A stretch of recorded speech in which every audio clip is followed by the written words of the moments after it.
So whatever, it just makes it a little bit easier. But yeah, you're in Philly. You're in Philly. Are you from that area?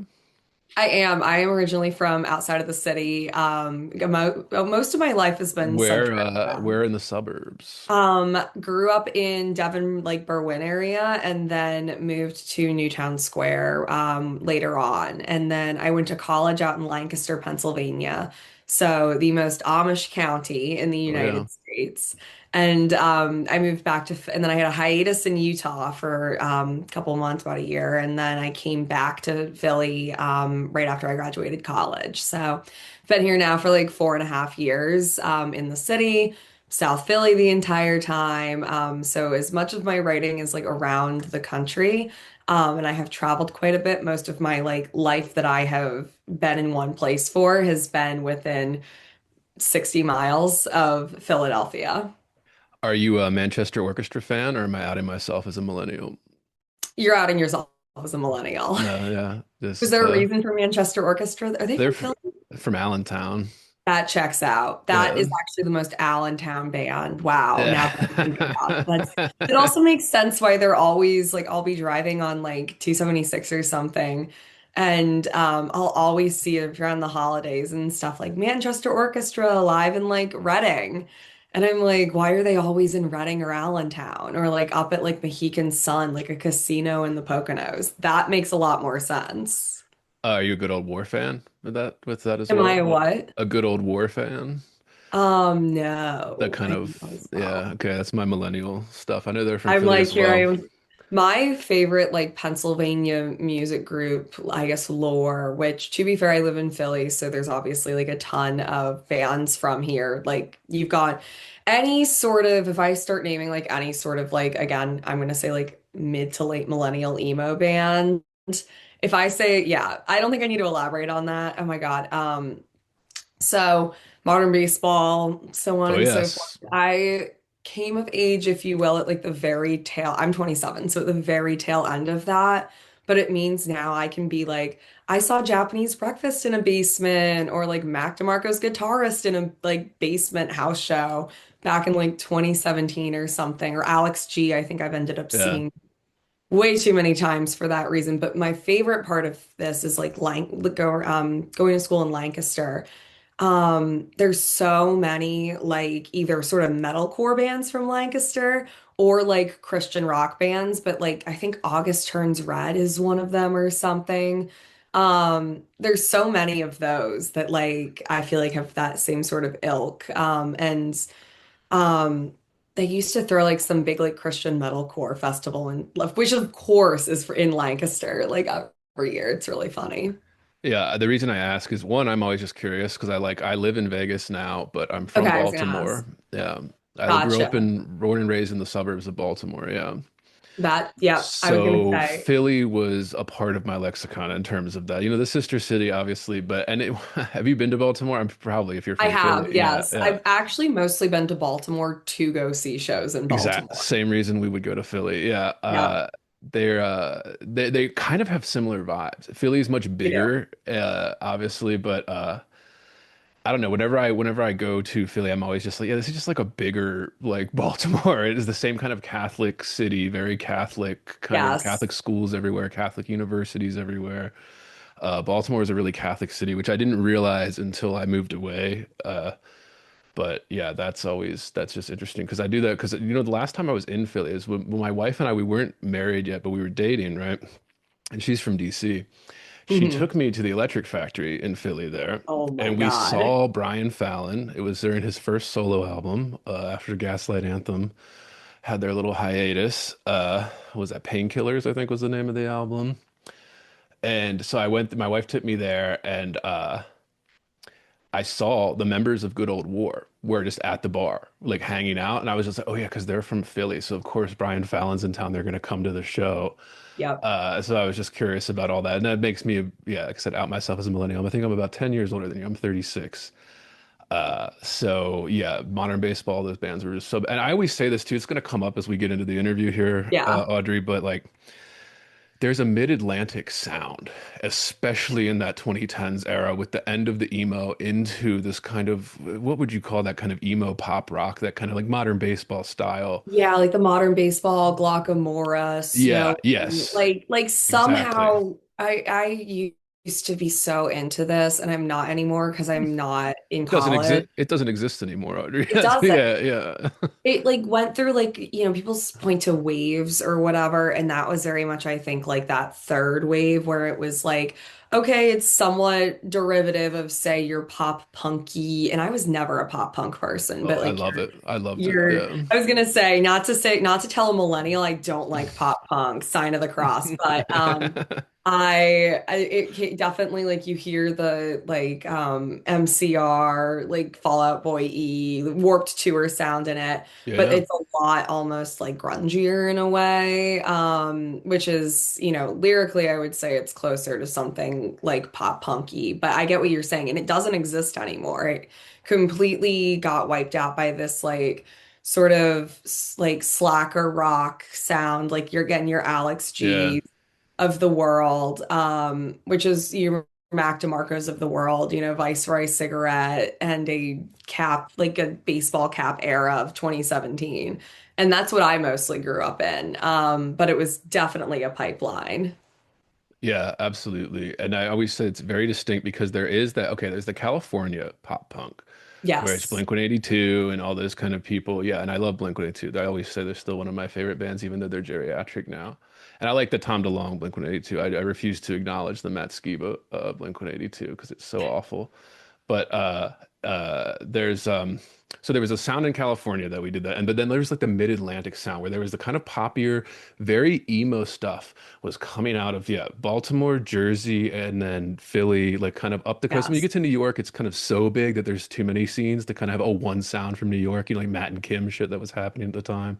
Yeah, The those are my college Williamsburg. years, so that's why I know all of Yeah. it. But it's just like as you move up that coast, there is a sound, and it maybe even goes all the way down to kind of North Carolina to Jersey, kind of on that coast. A very specific sound from that time.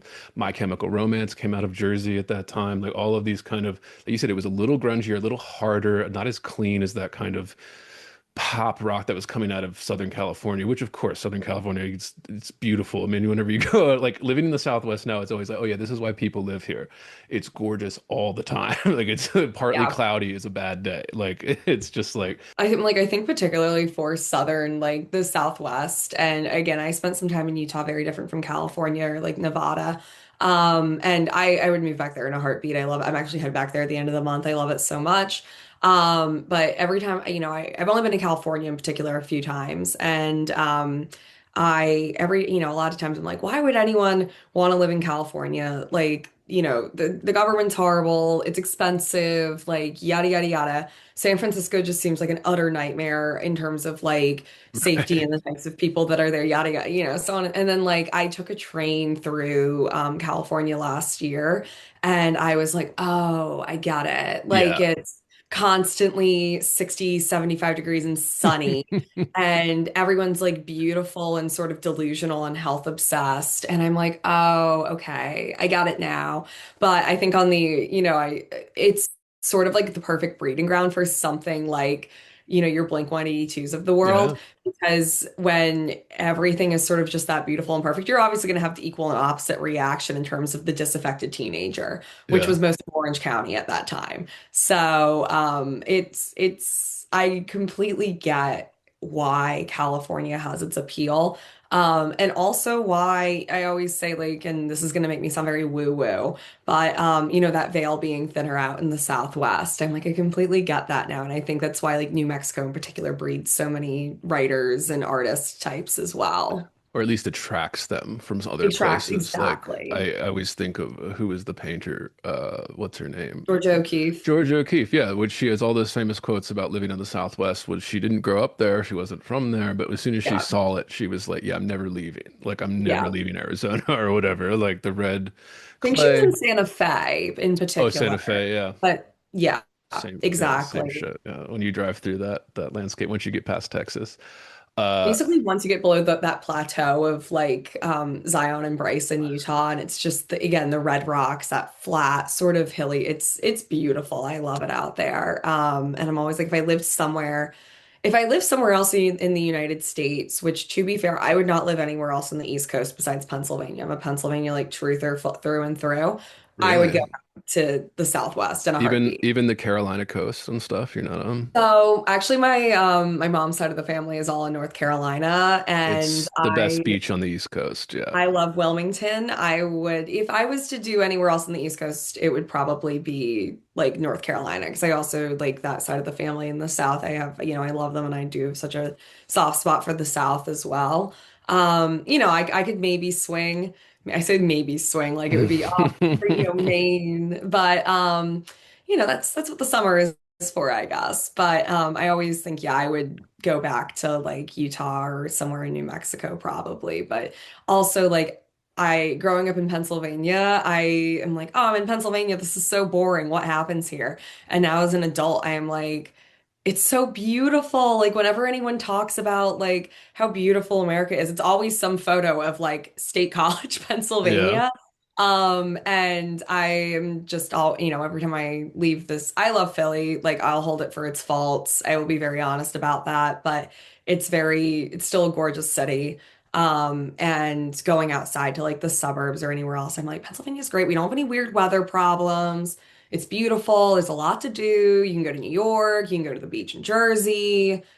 Fantastic. Love it. So, Yeah. Yeah, that's I mean it just yeah, I just like whenever I meet somebody from the mid-Atlantic, I'm always just like, yeah, so the and it was funny when I was in grad school and all of that, I always say this, but it's like the people that I naturally gravitated towards and we're just meeting people like the first week or yeah. whatever, all these people you're gonna spend the entire couple years with. I was just gravitating towards, and then I find out where they're from. Oh, they're all from the mid-Atlantic, kind of Yeah. northeastern area. Like there's just a little pocket right there. Like even being out here on the West Coast, there's just a sensibility of like it's so laid back, and I'm much more neurotic. Like I'm like an East Coaster, where just it's Yes. like, don't you have somewhere to be? Don't you have somewhere to be? Why are you just Why aren't you doing something? leisurely? Yeah, like aren't you just leisurely walking down the street, blocking it for everybody else? Exactly. Move, like your fucking flip-flops to work, you fucking California. Like I'm just like there's just a sense of something that like you get that when you're out there on the Northeast Mid-Atlantic area.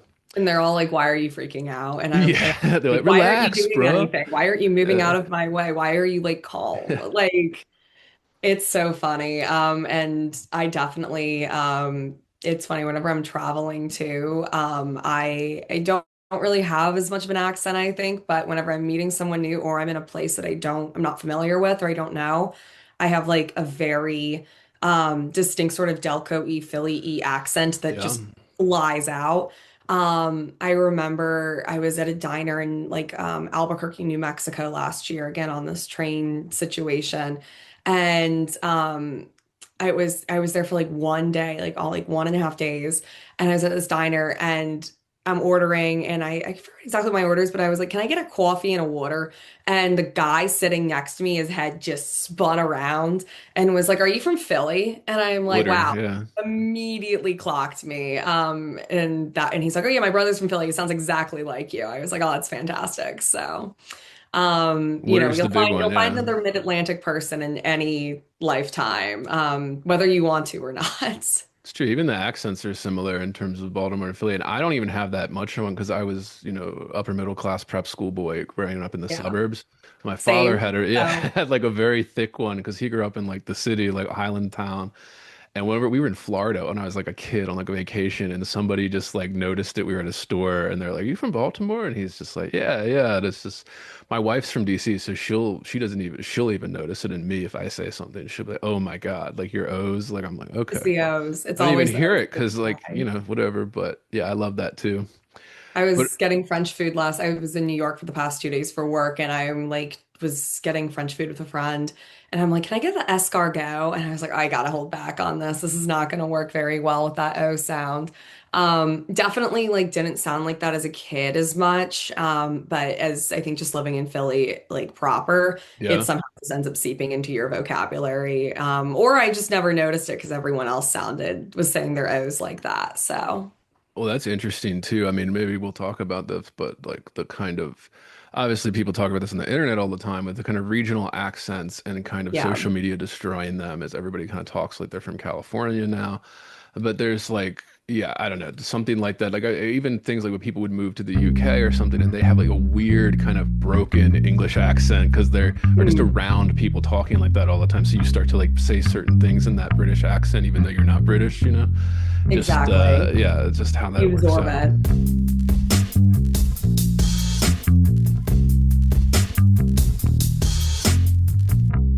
Heavy. Bored. Heavy. I am heavy, heavy, heavy. Bored.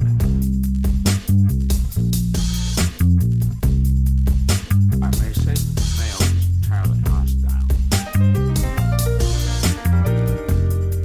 No! In Resources. life, friends, is boring. We must not say so. This is Andrew Whitstadt, and you are listening to Heavy Bored, and we're recording this on January 17th, 2026. My guest today is the author Audrey Lee. Audrey's debut work of fiction is out this month, January 2026, from Farthest Heaven, a collection of short stories titled Utter Goodness, which of course is linked below, listeners. Audrey has also penned two poetry collections and holds degrees in creative writing and American studies from Franklin and Marshall College. Audrey owns and operates a Substack page, also linked below, listeners, called Audrey's America, where Audrey posts everything from blogs to creative nonfiction to serious essays on the craft of writing fiction and more. And she's also a great Twitter follow, which is where I first encountered Audrey and her work. Audrey Lee, thank you so much for coming on Heavy Board. Thank you so much for having me, Andrew. Appreciate it. The first question that all artists and writers get on this podcast when they come for interviews like this is, what was your childhood like? Where did you grow up? And what did your parents do? How did these years start to form you? And I know we were talking about this a little already, Yeah. but Yeah, so I grew up in the suburbs of Philly, part on the main line, part in Delaware County, Delco, as many people know it.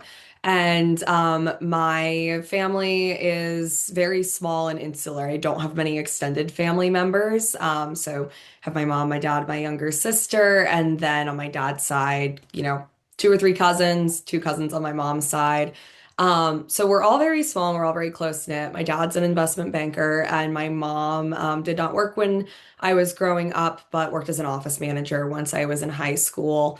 So I grew up I love my family dearly and I'm very close with them. But the running joke was sort of always like my family are very analytical people, working in finance. And my mom always was like, I don't know where you came from because like none of us have a creative bone in our body. And then here I am. And the two main things that differentiated me from the other family members were that I am a very creative person. I'm a writer. I've always been that way. And I have blue eyes. No one else in my family has blue eyes. Besides that, we're all pretty similar. And so yeah, I grew up in the suburbs. And my family was always very like education minded. And I was always very grateful that even though my family are not creative people, that my parents were always super supportive of my writing. I think that it was something that definitely they maybe didn't understand at points, but I remember being in like middle school and I got grouped into whatever like, gifted kid program they had.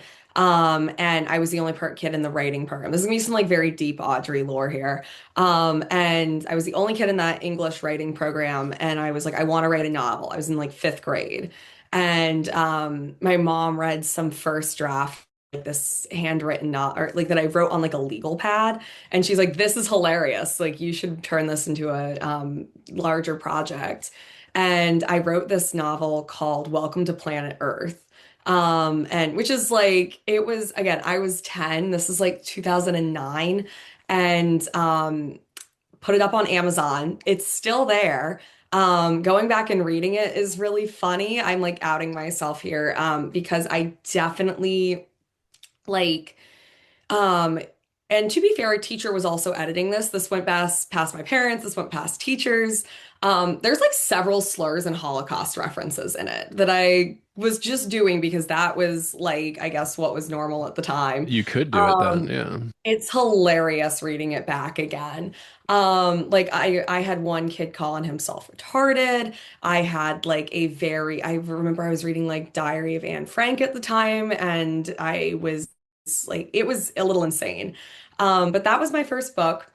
It's unfortunately still available, and I'm not going to allow you to link that one in the description. But my parents were, especially after like seeing my drive and interest in this, they're always like, "This is something we'll support you in," and that meant a lot to me. I was able to go to like, I started writing and publishing my work in magazines when I was about 16, and went to some like pre-college writing programs. I got to go to the University of Iowa before college, for the Iowa Young Writers Studio, and they still supported me in getting a college creative writing degree in college, which I'm sure a lot of parents would probably be like, absolutely not. What are you going to do with this? And it worked out, and I've always been, I think they've also seen that I've had some sort of drive in me, regardless of that creative streak. Not saying creative people can't be driven, but they were very supportive of it, and I that's sort of where I grew up in, is parents who were like, we don't get it, but you're doing well at it. So let's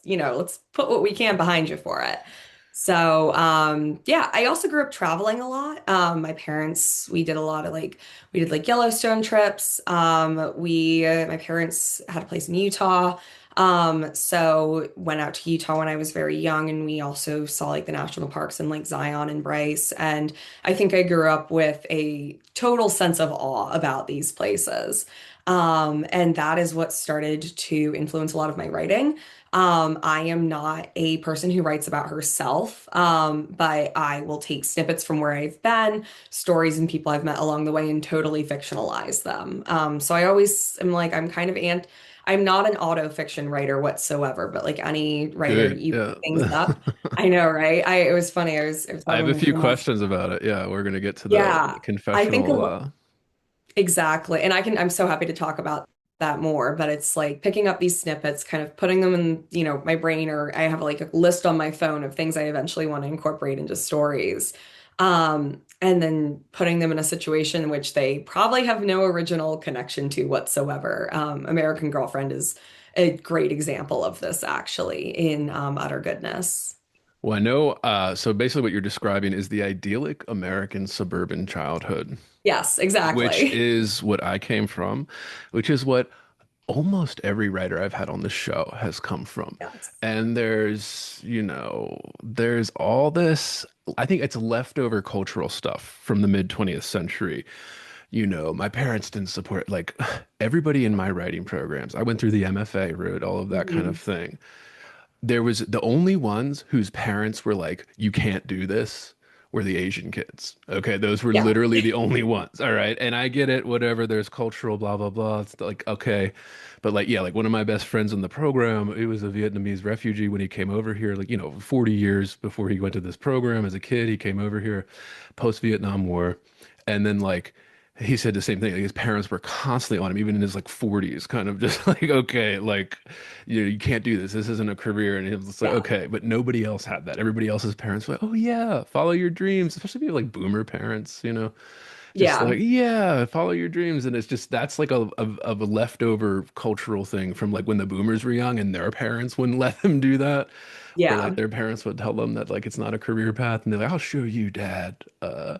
I think my parents too also had this like sense of trust in me, which I think turned out right, because I definitely was, it was my goal, You earned was it, right? Like, yeah, was like I was going to work still, and I right. was, unless writing was going to totally support me. Which And is like rare. Yeah.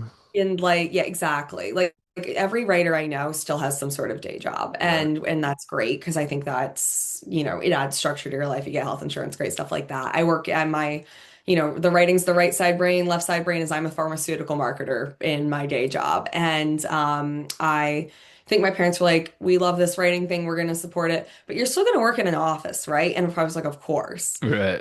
And so there's the follow your dreams thing. I think my parents were something that boomer parents maybe don't always do was the structure of it. Right. Um, and follow your dreams can be very hands off, go forth and do what you wish and figure it out. And my parents were not that. They were helicopter parents. They were involved in everything, and they also were like, so you're doing writing, but you're also going to, you know, have a salary. And I was like, absolutely, because I have always really liked like work. So that was one of the things too, where they were, and that's not unique to them for sure, but they were still very like, we're doing structure, we're doing Right. hands-on, you still have expectations. Yeah, absolutely. Well, we're going to skip the next question then because it's always like the next question is always, when did it come into your life? You said very young, right? You were writing novels very young. So then the next question after that is always, okay, well, who are the first writers that you were enamored with? And this can be anything, but your go-to idols, inspirations, people always have answers to this, but I feel like we have to ask it. Yeah, who are your Yeah. go-to idols, your first and like things that you couldn't put down that you were obsessed with or still obsessed with, your biggest inspirations, the authors that guided you here. Yes, I would say I'm gonna start from around like when I was like 14 in this Please, yeah. situation. I was a just voracious reader as a kid and pretty much picked up anything I could. But especially I think around and when I was younger, of course, like very young, like I was writing like the stuff I read, which at that point was like a lot of fantasy, a lot of sci-fi, like, excuse me, stuff that like a 12-year-old loves to read. Oh yeah. And I'm not a genre fiction writer at all now, but when around the time I was like 13, 14, I think, well, when I was 11, I picked up Catcher in the Rye for the first time. Didn't we all? And was this assigned in school? Was that assigned in school? No, No, you just picked it up. So you were just I that liked the girl. Yeah. cover in the school library, and I was like, this sounds like I'm looking over right, my bookshelf is right here. I have 6 copies of it, so I like collect them. But I started this thing where I read it like about once a year between the time I was like 10 and like 20. Which is a really good book to do that and like sort of check in with yourself once a year. And I think that was one of the first like things that I read where I was totally in love with the character and the language of it, and obviously the setting, this like, prep school kid, very 20th century writing. And I read a lot of Salinger after that. And then around the time it was my freshman year in high school English class. My teacher gave us, it was like American, introduction to American literature, and he gave us A and P by John Updike to read. And so my first encounter with Updike, and that I always like point to at, it's a short story, but that is the one where I always point to as like that's the thing that I read and I was like, this is going to change my writing. Not obviously consciously at the time, but that story is, again, for like a quick overview for the listeners, it's this checkout, grocery store checkout kid in the 60s in a beach town, and he sees these young girls coming wearing swimsuits, and it's obscene and they're asked to leave, and he's upset by this. And it was one of those stories where I was like, I loved the writing of it because it was so sort of disgusting and gross. But it was but it's like when when you see someone in like a store and you're Yeah. like suddenly fixated on their like worst features or something. And you never say it out loud and you would never, but you just can't stop noticing things. And um, it was just one of those things where I'm like, writing doesn't have to be very nice and like showy and inventive. It can just be gross and realistic and almost in like a perverse way. And that completely changed, especially how I think I wrote characters. And that I point to as like the short story that ended up sort of changing my trajectory, if you will, for the rest of my life. So I would, start there in high school. I'm staring over at my bookshelf here, picking things out. Like any good 17-year-old woman writer, I got into Sylvia Plath, which completely one-shotted me for the next like several years. But I was writing a lot of poetry at that time, and that was sort of I think especially someone who was doing a lot more poetry when I was younger too. Something good to read, especially because I was, coming of age in that 2016, 2017, so on and so Right. forth. set of writing. So you're getting your, Ocean Vuong retrospective eras. Yeah, but I would really point towards, your Salingers, your Updikes of the world. David Foster Wallace, I was given to at a very young age. My There's a first type of encounter, girl. There's a type of girl that yes, really loves David Foster. I have a friend from grad. She's been on the show. Shout out to Lee. yeah, She loves it. She was unapologetically like loved DFW and stuff. And it was always just like, oh, it's for dudes, it's for lit bros. It's like, no, no, like no, he's just good. Like yeah, he just did something that nobody else has done since or before. Like exactly. that's what And he I did. think the Like, yeah. I think the rewriting of David Foster Wallace is a lit bro man thing, which of course was totally scorned in, the It's very 26. political. Yeah. It was very political and it was also just completely made up. Like David Foster Yeah. Wallace was not that at all when he came out. Right. He was such this Gen X writer. Right. Everyone read him. Feminist, even like, Yeah, he yeah. was known as this, everyone loved him. And Sensitive young man. Sensitive young man. Yeah. Like, exactly. yeah. And this sort of like rewritten history of 2016 where it's, oh, it's this lit bro, like, he's, misogynist. I don't even think anyone called him that because no one who was saying that actually read David Foster Wallace. Right. It Um, was after the Mary Carr memoir where this yeah. really took, and I've covered this on the show before, but yeah, it was after that memoir came out. Whatever, he's dead. We can say what we want. She can say what she wants. But it was Mhm. kind of, you could just tell the difference between the memoir she wrote when they were alive, when he was alive, and then the memoir she wrote when he was dead. That Yeah. first memoir, she admired. You could tell she admired and was in Mhm. awe of this man, his genius, this kind of thing. And then the next one was like, actually, because of this kind of political thing, I've changed my mind, and it Yeah. was that did kind of, and it's, I mean, obviously, I think cooler heads will prevail there, hopefully, but you never know. But yeah, okay, so DFW, Salinger, Updike, and then a Plath.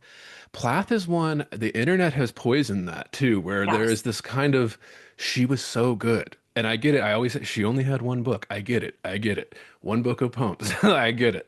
But it's so good. Like it's very good. Yeah. But then it has there's other factors that people are talking about when they talk about I like Plath. So they're talking about her being hot.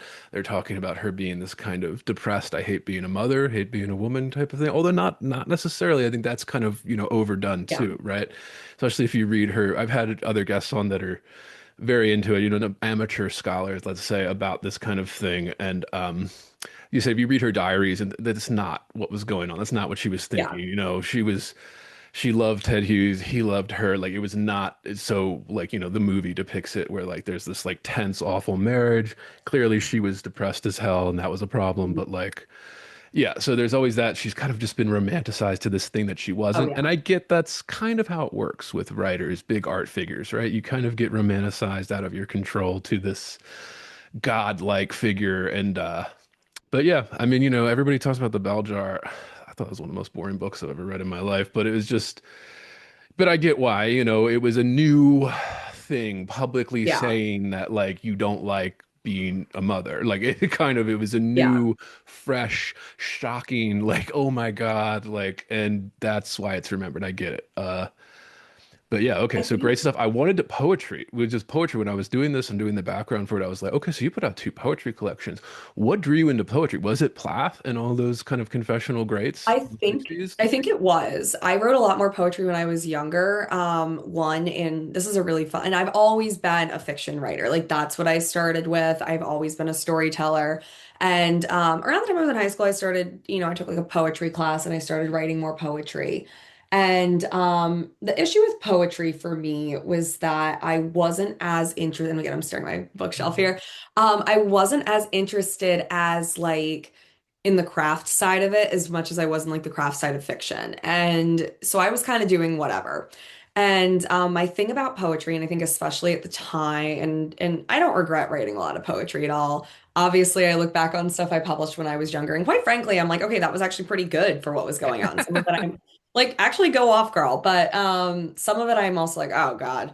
And poetry is one of those things where I enjoyed writing it, and I enjoyed sort of the puzzle piece tinkering with it. And everything I wrote in a poem ended up becoming a story Yeah. anyways. But I have several issues with poetry. One, it's very interior. Especially when I was growing up, you had a lot. I wrote about this in a Substack essay. You might be writing about yourself too much, but in that like post 2016 era, your confessional poetry was just sort of your standard. Everyone was sort of eschewing your nature poetry. Like, why would you write that? It's boring. Write about yourself. And I think poets look a lot too much to themselves. Right. And it becomes almost sort of this narcissistic feedback loop. And two, I think that poetry is inherently just kind of easier to write sometimes, because it can be short. I'm not saying that as a generalization, but for most poets, it's easier than a story. It's shorter. It's easier to put out in volume. And there are also a lot more poetry, like small indie publications out, despite there being no money in poetry. There's a lot more small and independent poetry publications out there. And around the time too, there was also this sort of ethos of like anyone can be a poet, which means there's also a lot of bad poetry out there. This is this great perfect storm of people writing about themselves too much, people who are being validated and they're not very good poets. And I was an okay poet, I'll say. I am not some, and I eventually kind of came to terms with like, there are some really good poets out there. And poetry, thankfully, is still one of those things, and I think it's becoming more now where the cream will still rise to the top, to the top. And more or less, hold your thoughts. You I saw my think reaction. Yeah, listener. yeah, Yeah. I know. I think, but I will say, just out of because there is so much more poetry, and again, I think of this era, a lot of it was less, it's not the meritocracy. It wasn't a lot of merit, but I also kind of came to terms with the fact where I am also not at the level of the good or better poets. Right. And I've also just enjoy writing fiction more. Poetry is something that I enjoyed but didn't see a future in, if you will. Right. And I think that's something that a lot of poets should come to terms, or a lot of writers in general should come to terms with. Just because a lot of people do something, or because, you might enjoy it doesn't mean it's your strongest suit. I'm happy that I listened to other writers' feedback at that point too. People like my poetry, but I was always just like, I always get better feedback on my stories. And when I was in college, I concentrated in fiction. And I'm really happy that I did in that, long run. And I wrote pretty much fiction entirely after college. And that's where I've just found, I think there's also a solid difference between fiction writers and poetry writers in terms of like personality and what their goal is in their writing. Fiction writers, I think, and always write more for an audience. And poets write more for themselves. And I say this is generalizations amongst between your published poets and your poetry, and then your like people who just started writing poetry and it sucks and they published in like 200 tiny sloppy lit mags. And so you have your entire spectrum there. But yeah, so this is my long rant of saying I liked poetry. I used to publish a lot more poetry. I had a poem come out today in Spectra, which that one was one that I had written a much longer version of and I tinkered with, and I've become such a fan of poetry as an exercise in like brevity and concision. But it's not something that I write constantly anymore. I'm always going to be a fiction writer, I think. Yeah, that's one of my questions that I like to ask people that do multiple genres and stuff too, Mhm. with kind of because it is my background is poetry. So I got my MFA in and all Mhm. of that. And Yeah, I sorry not to be like, oh yeah, I think no, you're no, no, actually no. making I this think you're career. on. I mean, I think you're right about a lot of it. Yeah, with this, I think you were almost too generous in some of the Yeah, institutional side I'm of things. Yeah, with it's weird because I'm in this weird position with starting this podcast where like I rail against the institutions, but I'm not anti-institution. Like I think Mhm. institutions are important, which is why I rail against the direction they're headed in, or Yeah, just what they hold up, what they give awards to, who they say is a great writer, and all of that matters. It yeah, matters in the grand scheme of things, and people pretend like it doesn't because I think that's just a cope. That's just the insecurity thing that people, oh, it doesn't matter. Yes, it does. It matters a it lot. does. Uh, Especially yeah, who gets the actual benefit, so therefore who can actually do this for a living. That matters too. Who gets selected to do that from prize money, the genius grants, Yeah, MacArthur, Guggenheim, all these kind of grants that you can get, NEA grants. that matters, and the institutions decide who gets those. So yeah, I think you're 100% right. And I want to get to the confessional side of things as well because I have theories on that as well, and I think they align kind of perfectly with your ideas on that and your essay on that, which I'm going to bring up here. But just the idea of like approaching the two differently, because I always say this too with poets, it is this kind of very precise exercise in language where it's every little word, and not just every little word, but where it comes on the page, how it lands on the page, and that rhythm that's established through it. Even if it's not rhyming, listeners, and metered, I get it, right? But just that rhythm that's established through it, it kind of establishes its own kind of pattern to it.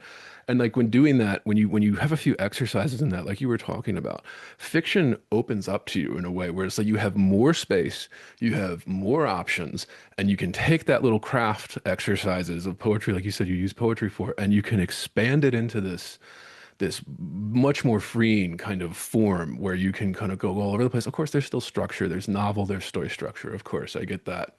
But I was just going to ask, like, how do you approach those differently? And you do nonfiction as well. Do you approach nonfiction, fiction, and poetry differently as a writer? Do you have a different process? And the reason I ask this because I think something like this matters. It's a detail that people don't talk about that often. But I actually had a fiction. He had a book come out. That's why I came on. But he's a lawyer by day. And he was telling me that he actually had separate desks for when he did his lawyer work, during the day, and then when he did his creative. He said he couldn't even sit at the same desk Yeah. just because of that mental space. So that's why I was just asked that question to you. And again, Audrey, you can answer these however you want. So, like, do you approach the two differently? Do you approach the three different forms that you work in differently, or think about them differently, edit them different? I don't know, anything. Yeah. How do you feel about that? Yeah, absolutely. I think, and I'll start with like nonfiction and fiction here because I think these two I approach from a similar standpoint. And it starts with container. So usually, and I'll start with a story here. So like if I start writing a draft of like a short story, almost 100% of the time, my idea is way too big for a short story container, either in scope, in like length, in the amount of characters. It's way too big. And I end up pulling one of, so say I have a, story this big and I have a container this big and we don't use video. So my hands right now are making a big box and then a small box.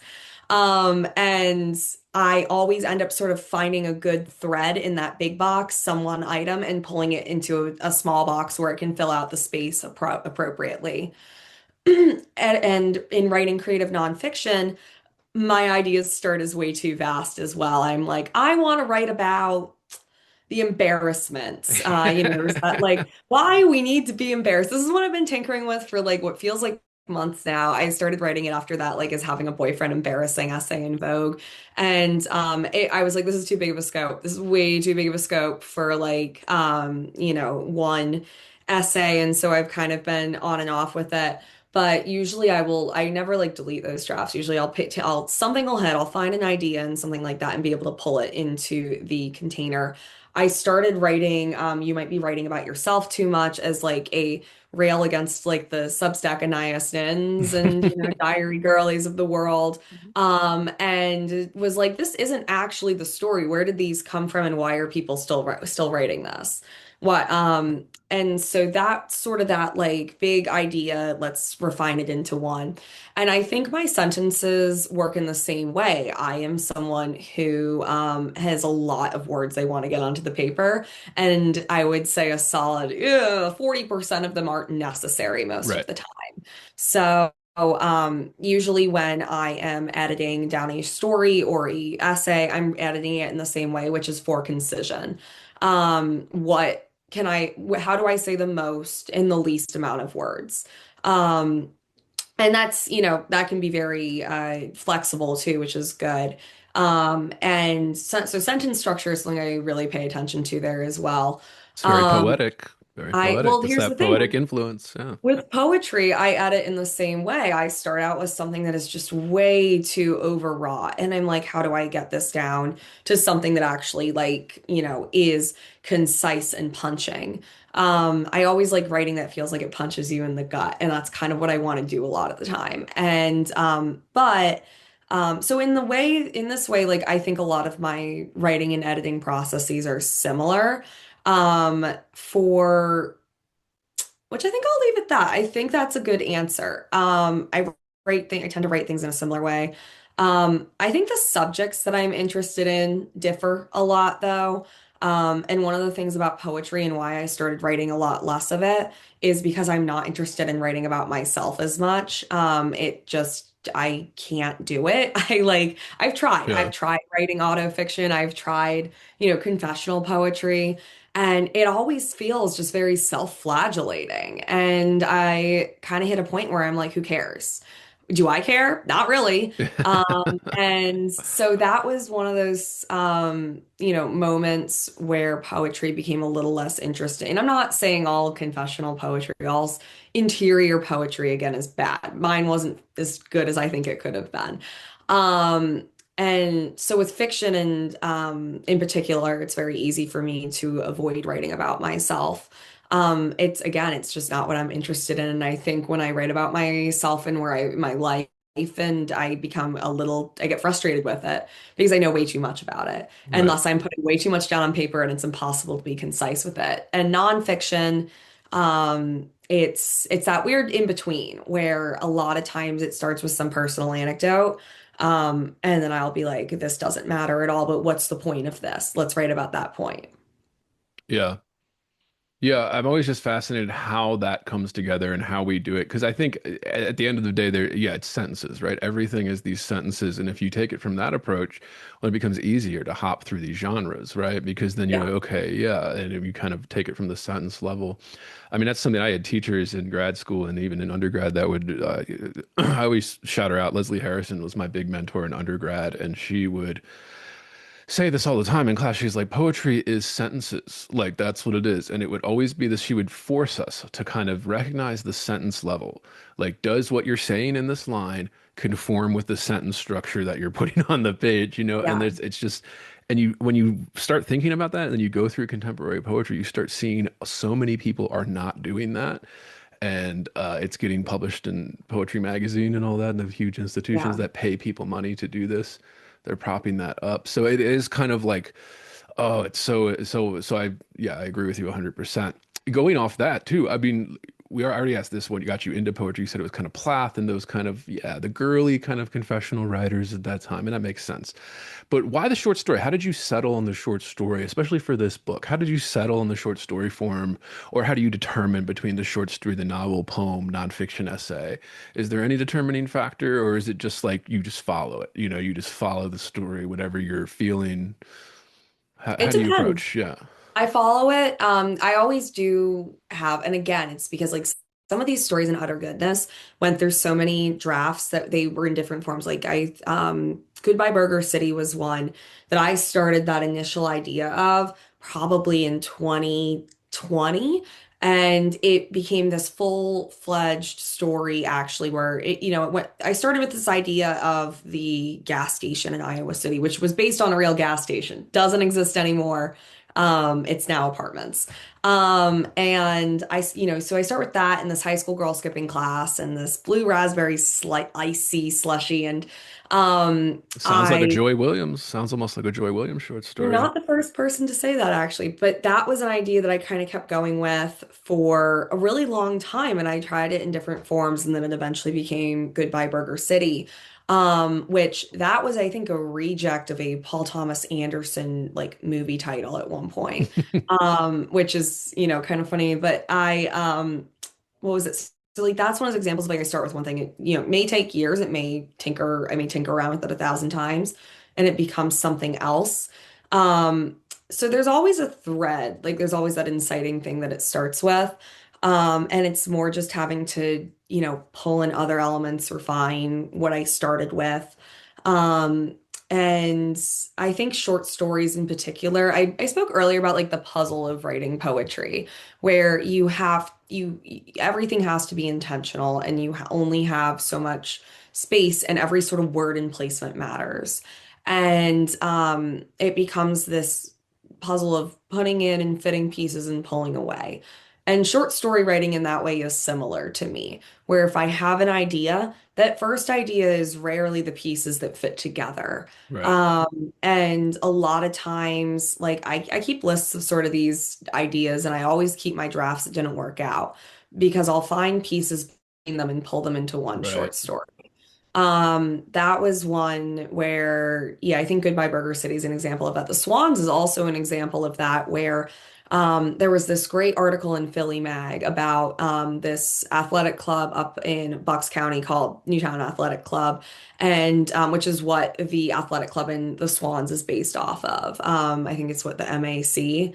And I was like, I love this like gaudy weird. They're swingers. It's hedonistic, like very much something I would write about. And one of the things was like when I was going through California on that train trip, encountered a lot of these more these beautiful bronzed, like completely overwrought plastic surgery types and that vapidness. It doesn't always exist as much in Pennsylvania. And it sort of took that athletic club setting and amped it up to the next level.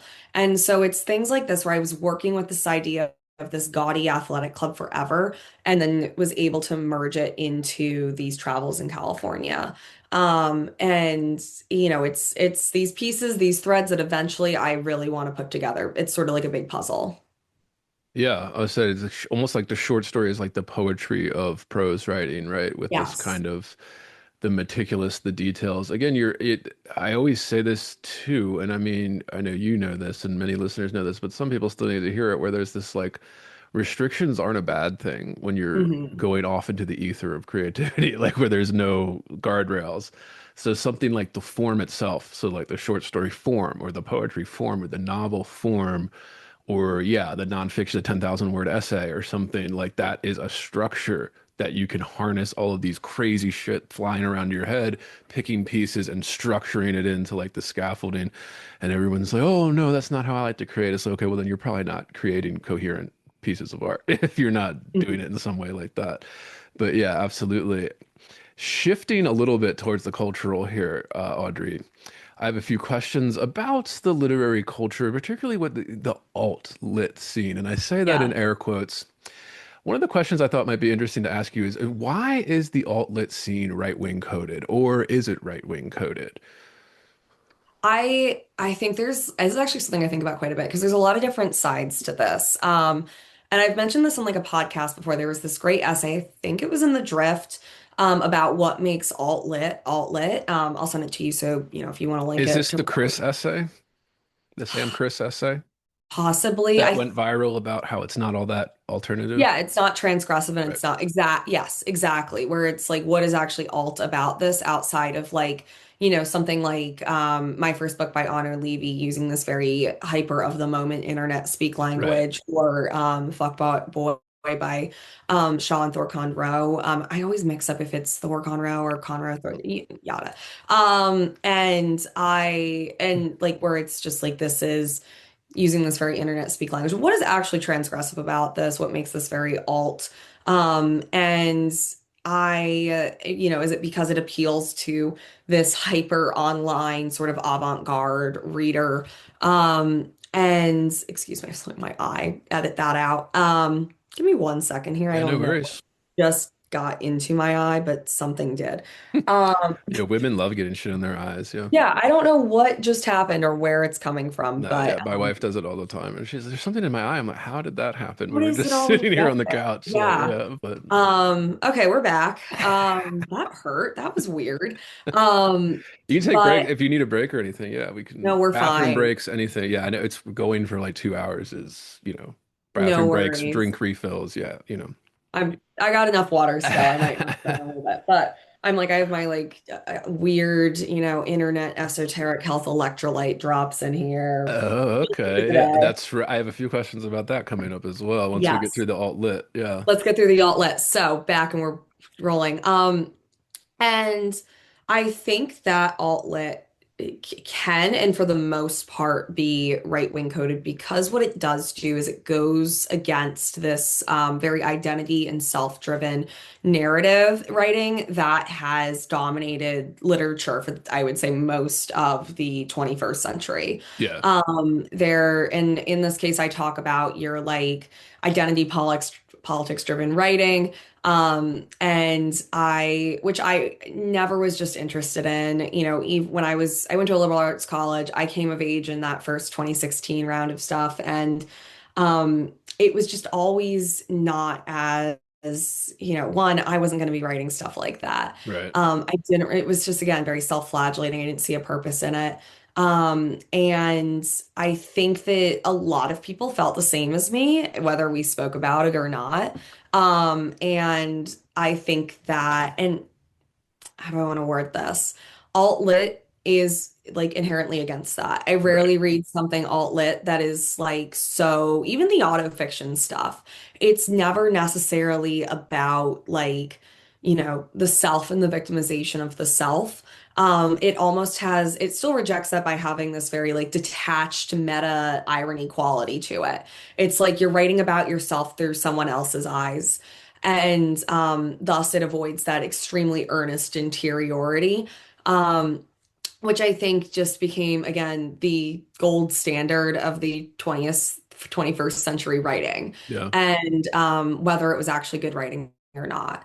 Mostly because it was the whole very like diverse narratives thing. And I think now the issue here at hand is I don't think a lot of the alt lit has a lot of merit to it either. Yeah, I agree. Especially I authors. agree. Yeah, yeah. So it's not necessarily it's not always the like best alternative to what it was Right. because we still have to be very hypercritical of this writing and be like, is this actually good writing? There Right. was plenty good of that era too, but not much. And most of what I thought was good was not always the stuff that, again, that cream that rose to the top. And I think that alt lit is because it rejects that leftist sort of like, again, ID pole, like, Which writing, is the mainstream. It's the which is the mainstream mainstream. institutions, the publishing houses, the Exactly. It, magazines. You see it on every page if you read any yes. magazine in this. Yeah. That is what makes it alt in that Right. it's not that. And so it's not that's something that I don't think the Sam Kress essay answered. It's alt because it's not that mainstream Right. voice and narrative. It's something else that frankly existed, and I keep pulling up my Right. it existed in that 20th century, your David Foster Wallace's, your Jonathan Franzen's at the beginning of the 2000s. Like when people wrote for the purpose of writing and for the purpose of creating that art and for the purpose of inventing worlds in their stories that maybe were just that didn't always have to be some reflection of the current or tapped in. And I think that that's what people, this group of alt lit, that's what we like to read and that's what we like to write about. At least I do.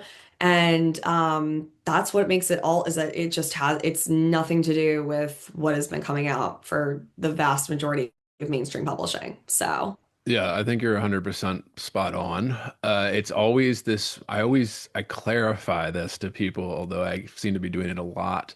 My problem with the alt lit scene is the same problem I have with the mainstream lit scene is yeah. that it's kind of bad. Like it's kind Yeah. of not good.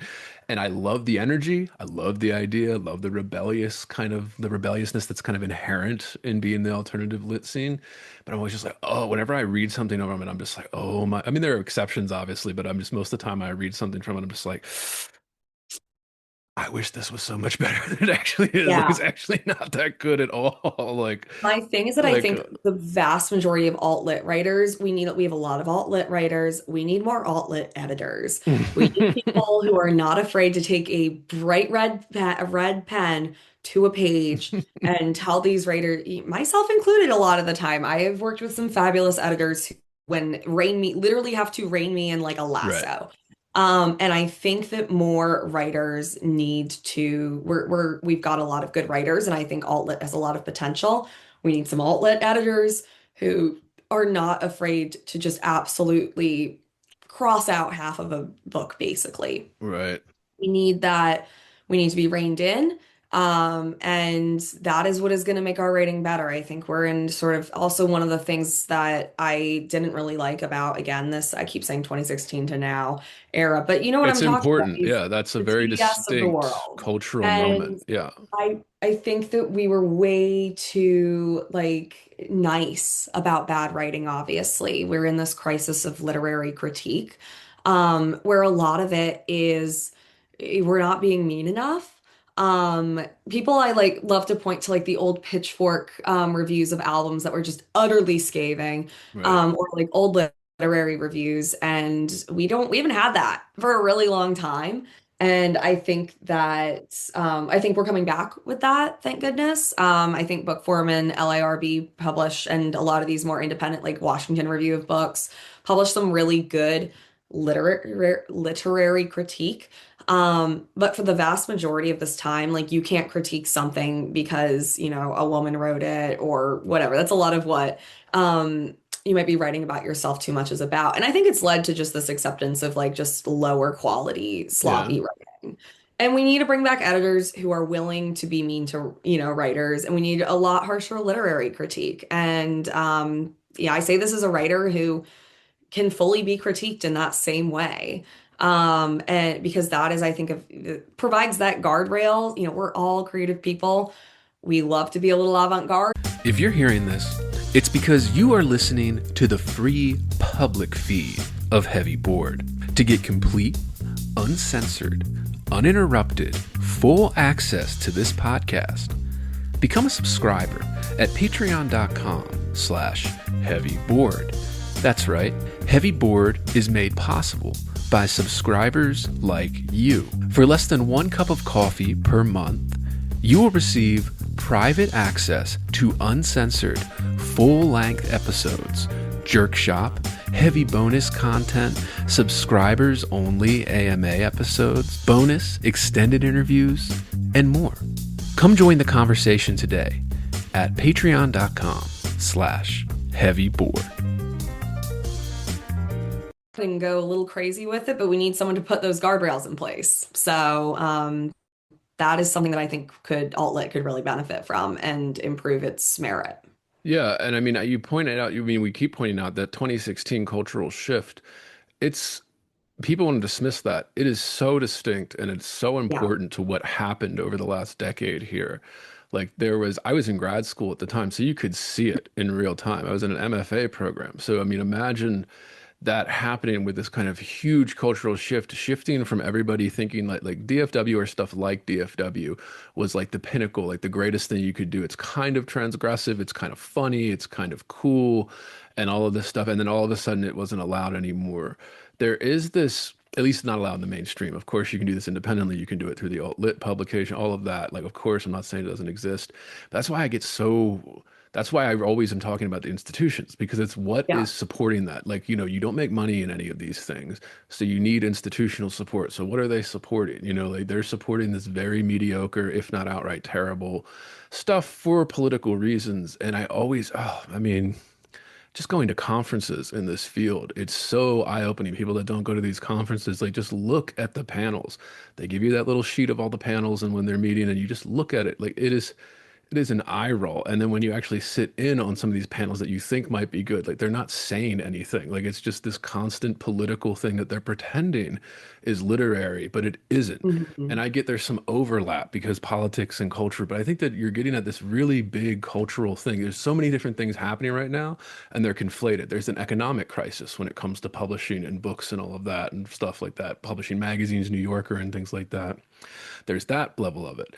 Then there's the authority crisis that we're having, where nobody wants to be the authority on literature or something. And if you do that, you're kind of doing some type of white thing or whatever, white patriarchy thing. If you have authority over literature or you know what's good or not, and you trust your instincts, that is now suspicious. That's a cultural problem with the authority. And then we have the cultural issue, which is like politics tying into everything here. And that's just three of the things that I think that we could like isolate out, but they're always being conflated in Yeah. critiques, in articles, in Twitter posts. I mean, it's just constantly being conflated with these things. I remember when I went on this podcast, and it was a podcast that maybe wasn't in this weird little scene that we find ourselves in, Audrey. It's a little bit more mainstream, and it was poetry, whatever. They saw my stuff, they liked it. He asked me on. And one of the things it was right when that Ian Fleming stuff was happening with the cutting out certain words in the James Bond novels. Hmm. And I was saying something about that, and he immediately defaulted to this kind of economic argument. And I was just like, okay, what part of the economic argument is where like we need to spend more money to censor this by according to like current day political sensitivities, like we're spending more money to put this out than we did previously with not editing it at all. So they're Yeah. paying 20 somethings in the low five figures to censor these books, and you're telling me it's an economic model that like, oh, that's going to sell more? Like, Yeah. where's the evidence of that? So it's like this conflation of the cultural problem into the economic problem. Like, no, those while they're conflated all the time, there's two real crises happening at the same time here, which is like Yeah. they can't make money. Well, that makes a big problem. So you can't take risks. You can't put money behind a new writer or something like that. Like that kind of changes things. Social media has come into it. That's part of a crisis too. How you market and advertise these things has shifted drastically in just the last 10 years. And now, even beyond that, in the last 2 years, it's pay to play. So now, if you're Yeah. going to be on social media, you have to pay for reach. And I don't care if you're just on Twitter or something, Instagram, Facebook, you have to pay for reach now. It's too valuable. The free kind of social media age is over. That's a part of it too. But yeah, I just so crazy how all these things are happening at the same time, and we're always trying to look for a reason or why, because it's people like us. We just want good books. We just want to talk Yes. about good books and good poems and read them and critique them and think about them and then try to contribute our own. There's just this, and it just that has become harder too because now you have to bat down all these other different crises. So you can make a literary point, and then all of a sudden you make a literary point. You have to now bat down political arguments, political points that are getting shoved into the point you made. That's a really, I know it's hard to kind of understand. I always think of the people that maybe aren't so online. I really kind of the baby boomers and a lot of Gen X, the people that are older in higher positions in these industries, they don't quite understand what's happening here because everything shifted right under their feet. And they're still thinking that it's, 2001 and what's going on, right? It's like, oh, we're struggling right now. I'm like, no, it's so much bigger than that. And we really don't have an answer. So I just Yeah. always ask, yeah, like I was just curious your thoughts on, yeah, alt-lit scene, where it fits in, and to all of this crap that's going on. Yeah. I will say too with the meta, this sort of meta irony voice of like alt lit, I think it's a lot more honest than a lot Mm. of the stuff that's come out in the past 10 years or 15 years. I'm just gonna say 21st century. It's kind of been Yeah, this, yeah. you go from that very 90s globalist, we are the world narrative to whatever we have now. And Yeah. okay, that backfired. And now everyone and now the we are the world is just the left of like this one side. And I highly critique that. And I also think that like this stuff will obviously speak for itself in 50, 60, whatever years. And I am especially against this sort of historical, but both obviously the historical revisionist of like editing old movies to make them Right. politically correct or editing out words in James Bond. Um, I am very against that, and both because it's not even just like blocking out the history of this art and this writing as the artist or writer intended it. It's completely changing the history Yeah, of it's it. it's worse. It's correcting the Yes, history. Yeah. it's They're gonna correcting it. fix it. Yeah. And I'm happy that a lot of people were against this, like, and that I think we'll have a bigger retrospective on it later. Of course, people will say like it didn't even happen, and it absolutely happened. And I think another thing too is the current, and a lot of this is just because of this current day politics, being retroactively applied to different work of the time. And Right. I think it's so easy for some random anonymous, very loud and barky Twitter account to say this is racist, sexist, misogynistic, whatever, on some art that came out 100, 200, whatever years ago. And there's incentive for that. There's And incentive, there is. institutional incentive. If you do And that, if you write a big essay for that, you will get grants, you will get job yeah. offers, you will get positions of power and prestige, And bigger obviously, microphone to, bigger perch to say your piece from. Yeah. so it's easier for the institution, the publishing house, the university, whatever, to correct that versus having any sort of integrity to Right. the past and honor to the person who created this in the past. And also that item as a historical art, if you really want to look at it from like a more like, I guess, left point of view, still like you're still destroying this sort of integrity and historical, hit this history and what that meant in the context at the time. It's getting completely erased, and I just am totally against that. I'm someone who that is looking back at and I'll pull like people love to talk about like the Odyssey and the various historic, translations of it, and the Emily Wilson one being the most recent. There's a big And online, big I know online controversy. I say online because that's where it it lives. is. Yeah. It's exactly. It's entirely online, but Uh, like looking at how that book is translated and has been over time is just, it's detrimental to that yeah. history of it. And yeah, so I am very much like these are ephemeral pieces. These are first excuse me, what I'm like what am I looking for? Secondary versus like primary te or it's a primary Yeah. text. And if you change that history, you change the rest of it moving forward. And that's obviously not right. So, yeah, that was sort of my rant on that as well. And there's a lot of, as you said, incentives for institutions to uphold this. And it's been very detrimental overall. I don't think I need to say that, No, but yeah, yeah. I mean, I was talking to a mutual of ours, Brad Kelly. Shout out to Brad yeah, Kelly. Go listen to that episode, listeners, on his show, Method and Madness, where we were talking about how literature's in a weird place because it has both of these political elements. So it has these kind of the liberal, kind of progressive, freedom. Everybody has a voice, democracy, this kind of very left-leaning principle, kind of embedded in the fabric of creativity and art in general. But then there's also this kind of, he called it a small c conservative. And I was like, yeah, conserving historical texts, conserving primary source. Like there is this kind of conservation conservative angle to it as well. yeah, And we're only focusing on the progressive part of it right now, and that is killing the kind of, yeah. the duty, especially in academia, where that is part of your duty if you're a tenured professor in literature to preserve the text and then to discover new texts. So I get it, but we're only doing the kind of let's discover new texts and retcon the canon, all of that kind of stuff. It really complicates things, and it's why nobody can even have a straight conversation about this kind of stuff. Depending on who I I'm talking to, if I bring it up, even like they'll be like, what are you?" I'm like, "Oh, okay, we can't talk about that. The reality that's happening right now. It's complicated. It's not so clear cut, but yeah, it's always. But that keeps being forced in this left-right divide.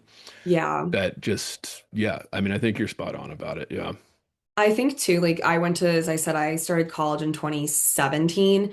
And I went to a small liberal arts college and I was a creative writing major and American studies major. And I am someone who is now going back and reading like I think would be like a great books right, sort of canon right now. And these sort of again, what are the great books? And um, how do I want to word this? Like, but at the time, and this again is that historical revisionist thing with David Foster Wallace as a lit bro thing versus a good writer or like I think that at that time too, there was this decolonize your syllabus that's a huge movement. part of it. And Yeah, a lot of stuff that I think should have been taught, the great books, and this is just my opinion, had been for a while at this point probably wiped from oh yes, the sort of syllabus because it was a white man writing it, or it was just an old text. What relevancy does it have? All those points. And thus, I mean, I enter my freshman year and I'm taking classes on like feminist writers in Latin America versus like American literature. It right. immediately sort of skips those intros and goes full force into these niche topics. And I don't think that was very good for whether or not you want to, teach these niche topics or not. I think you still have to give students a basis in American literature or British literature, and then you can extrapolate, or even South American literature, and then you can extrapolate into these niches. And that is something that, when you're taking these books out of your classrooms, when you're degrading your 20th century fiction writers that, your David Foster Wallace's, your Salingers, so on and so forth, you're completely changing the retroactively completely changing that school of American literature and that history of American literature or just literature in general in real Yeah. time. And I think it was detrimental for my education. I did get a great education. I am very grateful for it, but I really do think that, that was also a mistake in hindsight. Writing should be taught because it's good, not because of the writer. Yeah. So, I mean, you're touching on a very, this is a theme on the podcast since it's existed. Yeah. As part of the reasons I started it I went through undergrad and then grad school studying poetry, basically. That was my emphasis for both of those. And the number of things that are just omitted from the Western canon when you're doing Hmm. that, I mean, I say this as it's kind of a joke, but it isn't because you can do this. You can get a PhD in literature now without having read anything before 1960. And that's Hmm. fine. You could be an expert in late 20th century poetry or something. That's fine. But if everybody's doing that, like if that's all everybody is doing, well, then we're losing everything. Like Yeah. when I was in grad school, the big thing was they're getting rid of medievalists. So any medieval Yeah. specialists are just getting dumped from universities. They just don't have a position for that anymore. So we're going to lose that. Like that's going to be lost. And of course, places like Harvard will always have like one medievalist on staff or something. But like all the state schools, all the local schools, all the smaller schools that aren't these Ivy League giants, right? They won't. So you just don't Mm. have medieval studies with these kind of things anymore.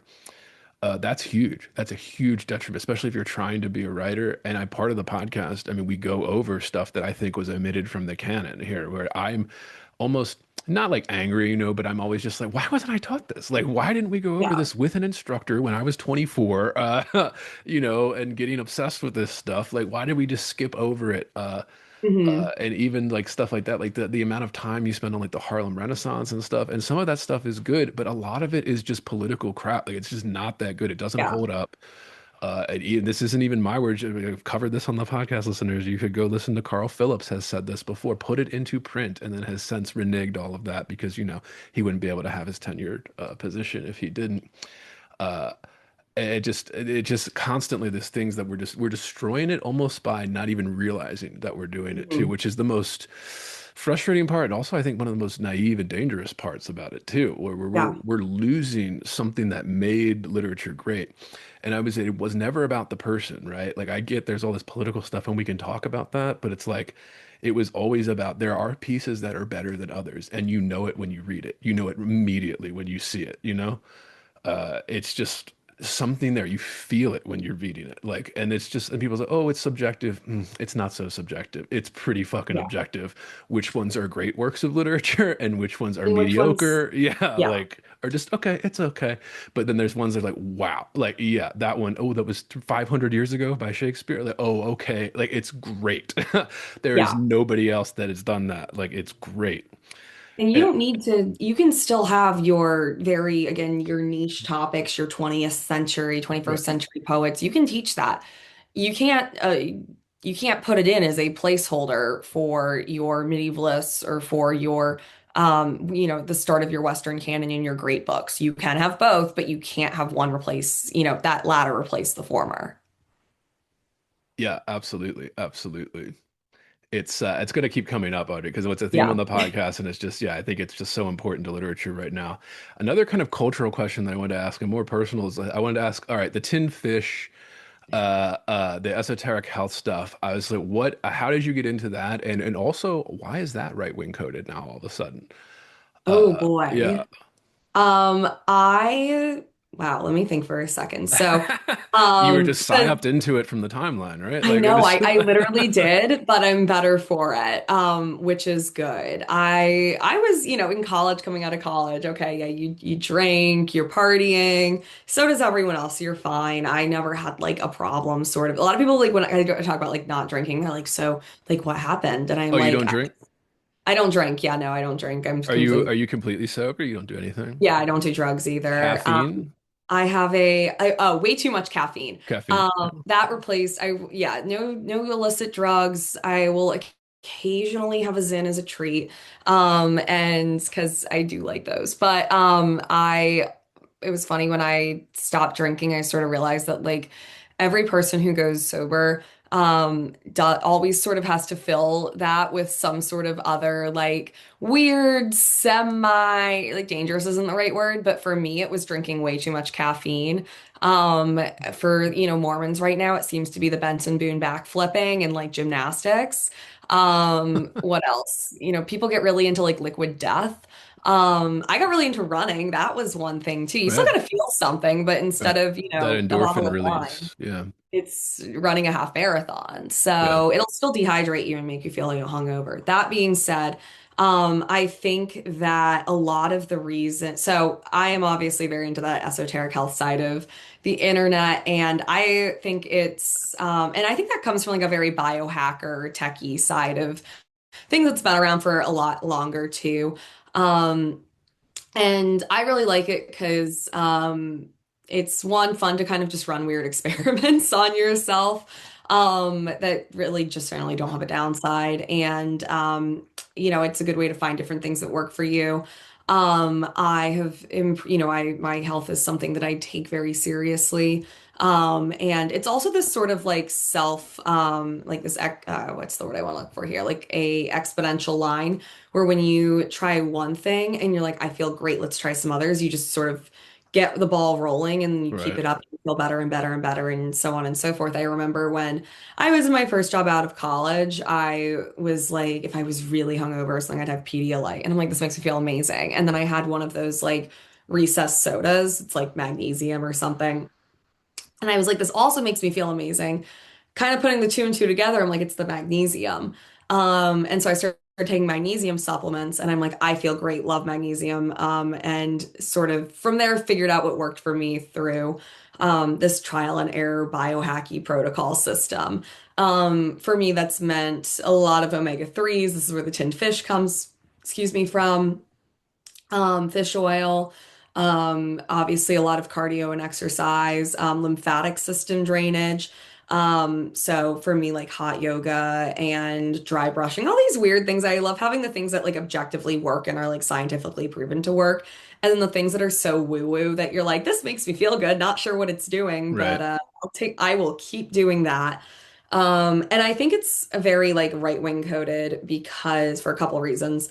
Um, One, because I think, a little too much, there's just way too much leniency on the left. There isn't a lot of like discipline.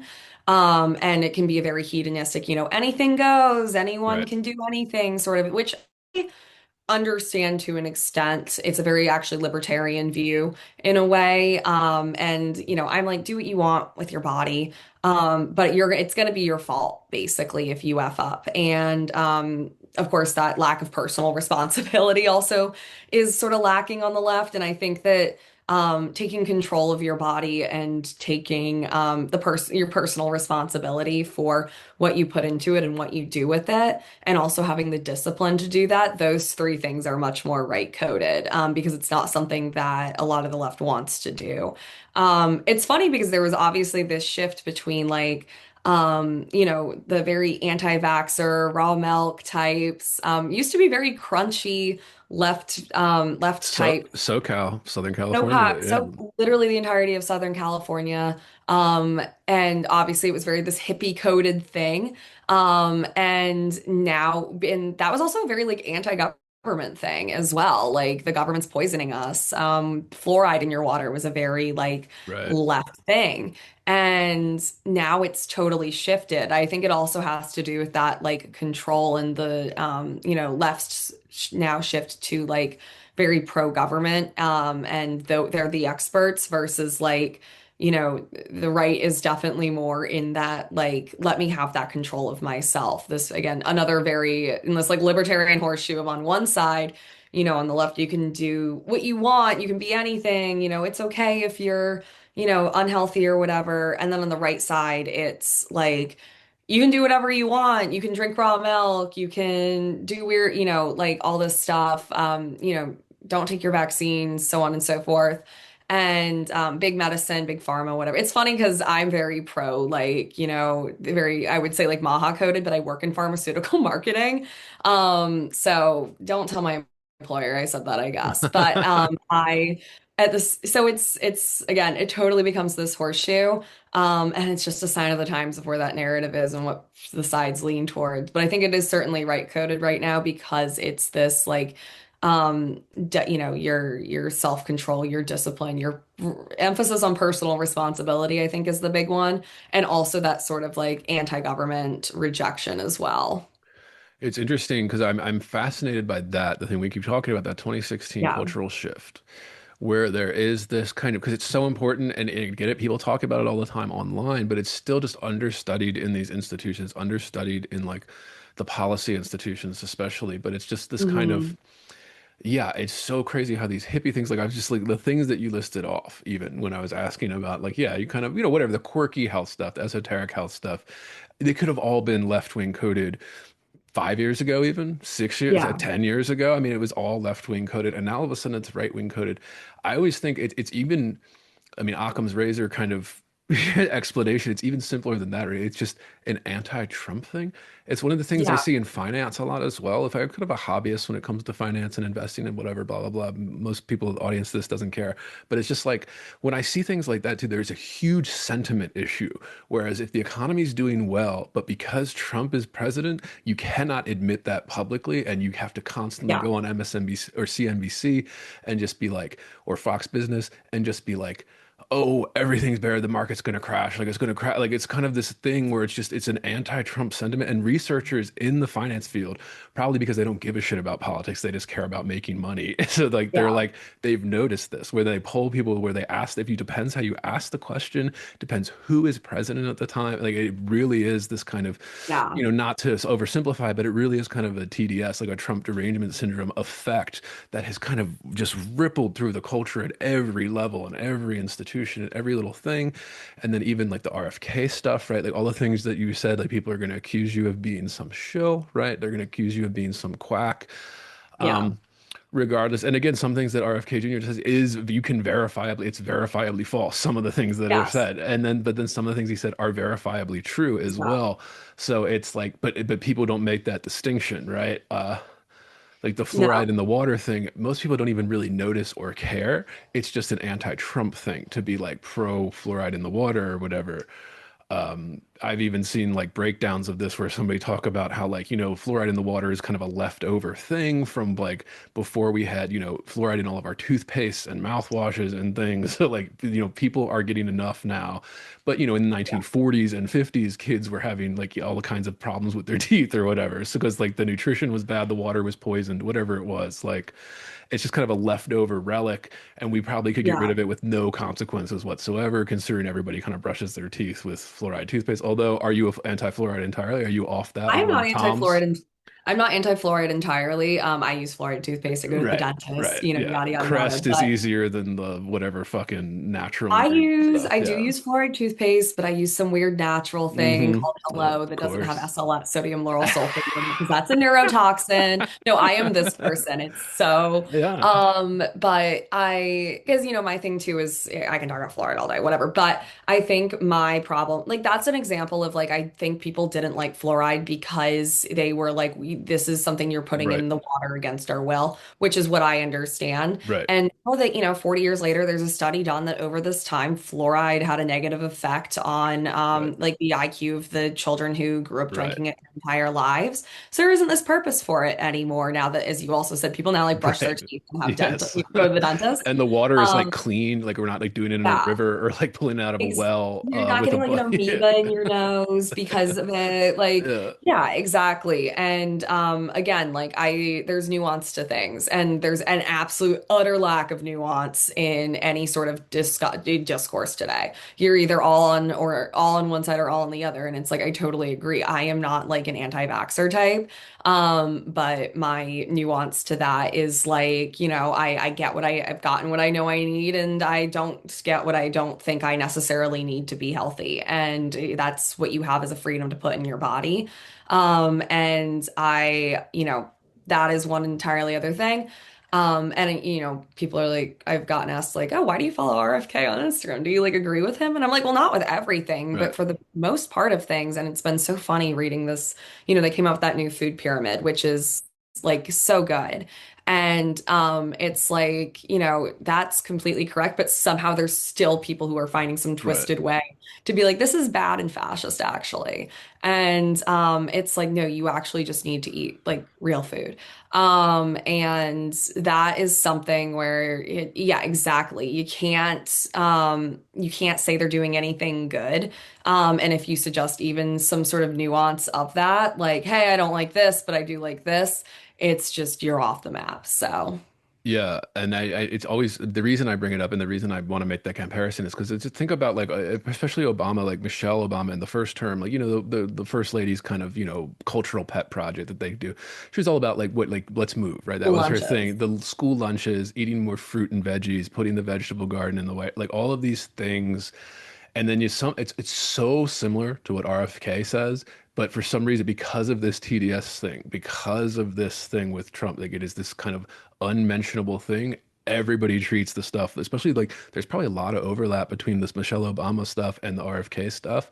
Obviously, RFK has a little more power than the first lady does Yeah. in situations like this, so that's what people get upset about. But I'm just like, if you compare them, they're on the same track. Like they're on the same. Yeah. You think Michelle Obama doesn't do some weird serum like in her coffee, or like you think that's not like what's happening? Like, of course it is. She's a billionaire. Like, Yeah. of course. And of course she's obsessed with what food she eats. I mean, she's in her 50s, looking great, whatever. Like, that's hard to do. Not everybody gets to do Yeah. that unless you're rich and have leisure time and can afford the supplements, whatever, GLP-1s, all Exactly. that stuff. But it just that because I think that's an example of something in health, but that also follows through to the literature towards everything that's happening culture right now is this kind of that's the divide is this stupid political thing that everybody just puts all their wagers on it. They just bet everything on this, and it's really detrimental to not just literature, but I think even things like this, like discovering health innovations or nutrition things. Like it's hurting that research now.